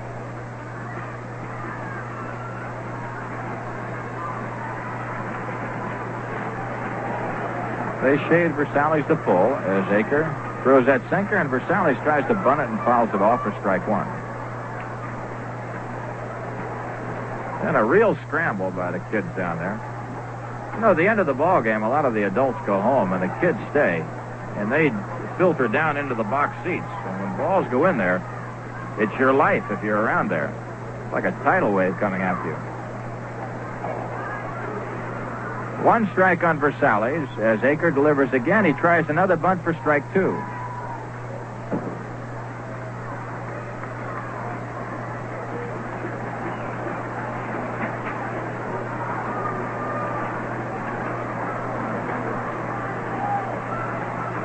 Another final. California beats Seattle. That's a single game on the West Coast, 8-2. They're playing that in Anaheim.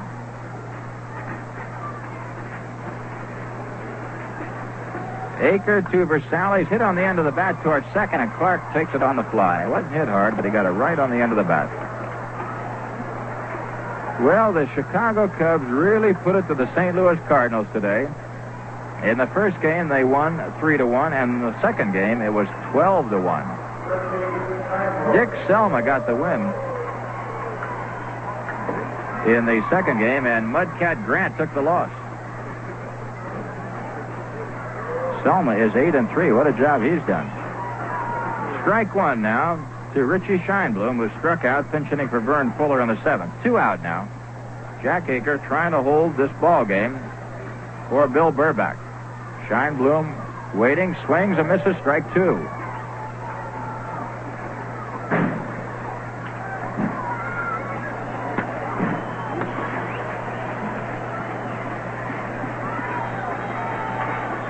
Now time is called.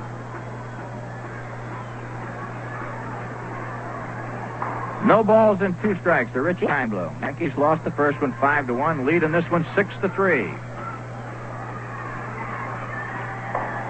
Swing and a miss, strike 3, and the ball game is over. So the Yankees split on the afternoon as the Indians in the 9th inning could do nothing. Fort Cleveland 3 up and 3 down in the bottom of the 9th, and the final score of this second ball game, Yankees 6, Cleveland 3. We'll give you the line scores of the 2 ball games. In this second ball game, just won by the Yankees, it was the Yankees 6 runs, 8 hits, and 2 errors. The Indians 3 runs, 8 hits, and 1 error. The winning pitcher, Bill Burback, his record now is 5-5, and remember, Bill lost the first game of this 4-game set on Friday night, so he evens his mark at 5 apiece. The losing pitcher and starter, Mike Paul, his record now is 1-6. The saver goes to Jack Aker, his 5th of the year.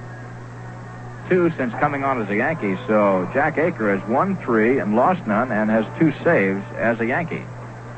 In that first ball game, the Indians, 5 runs, 9 hits, and no errors, and for the Yankees, 1 run, 7 hits, and no errors. The winning pitcher, Louis Tiant, who's won 6 of his last 7 decisions, he now has a record of 6-8. And the losing pitcher, Fritz Peterson, his record now is 8-9. That's the first time this year that Pete has fallen under the 500 mark. So that's it. The Yankees and the Indians split a pair in Cleveland's Municipal Stadium. We'll be back to Yankee Stadium on Tuesday night against the Baltimore Orioles. Once again, the final scores in the doubleheader today. In the first game, Cleveland 5, the Yankees 1, and in the second game, the Yankees 6 and the Indians 3. Now this is Jerry Coleman speaking for Phil Rizzuto and Frank Messer, saying goodbye from Municipal Stadium in Cleveland, Ohio.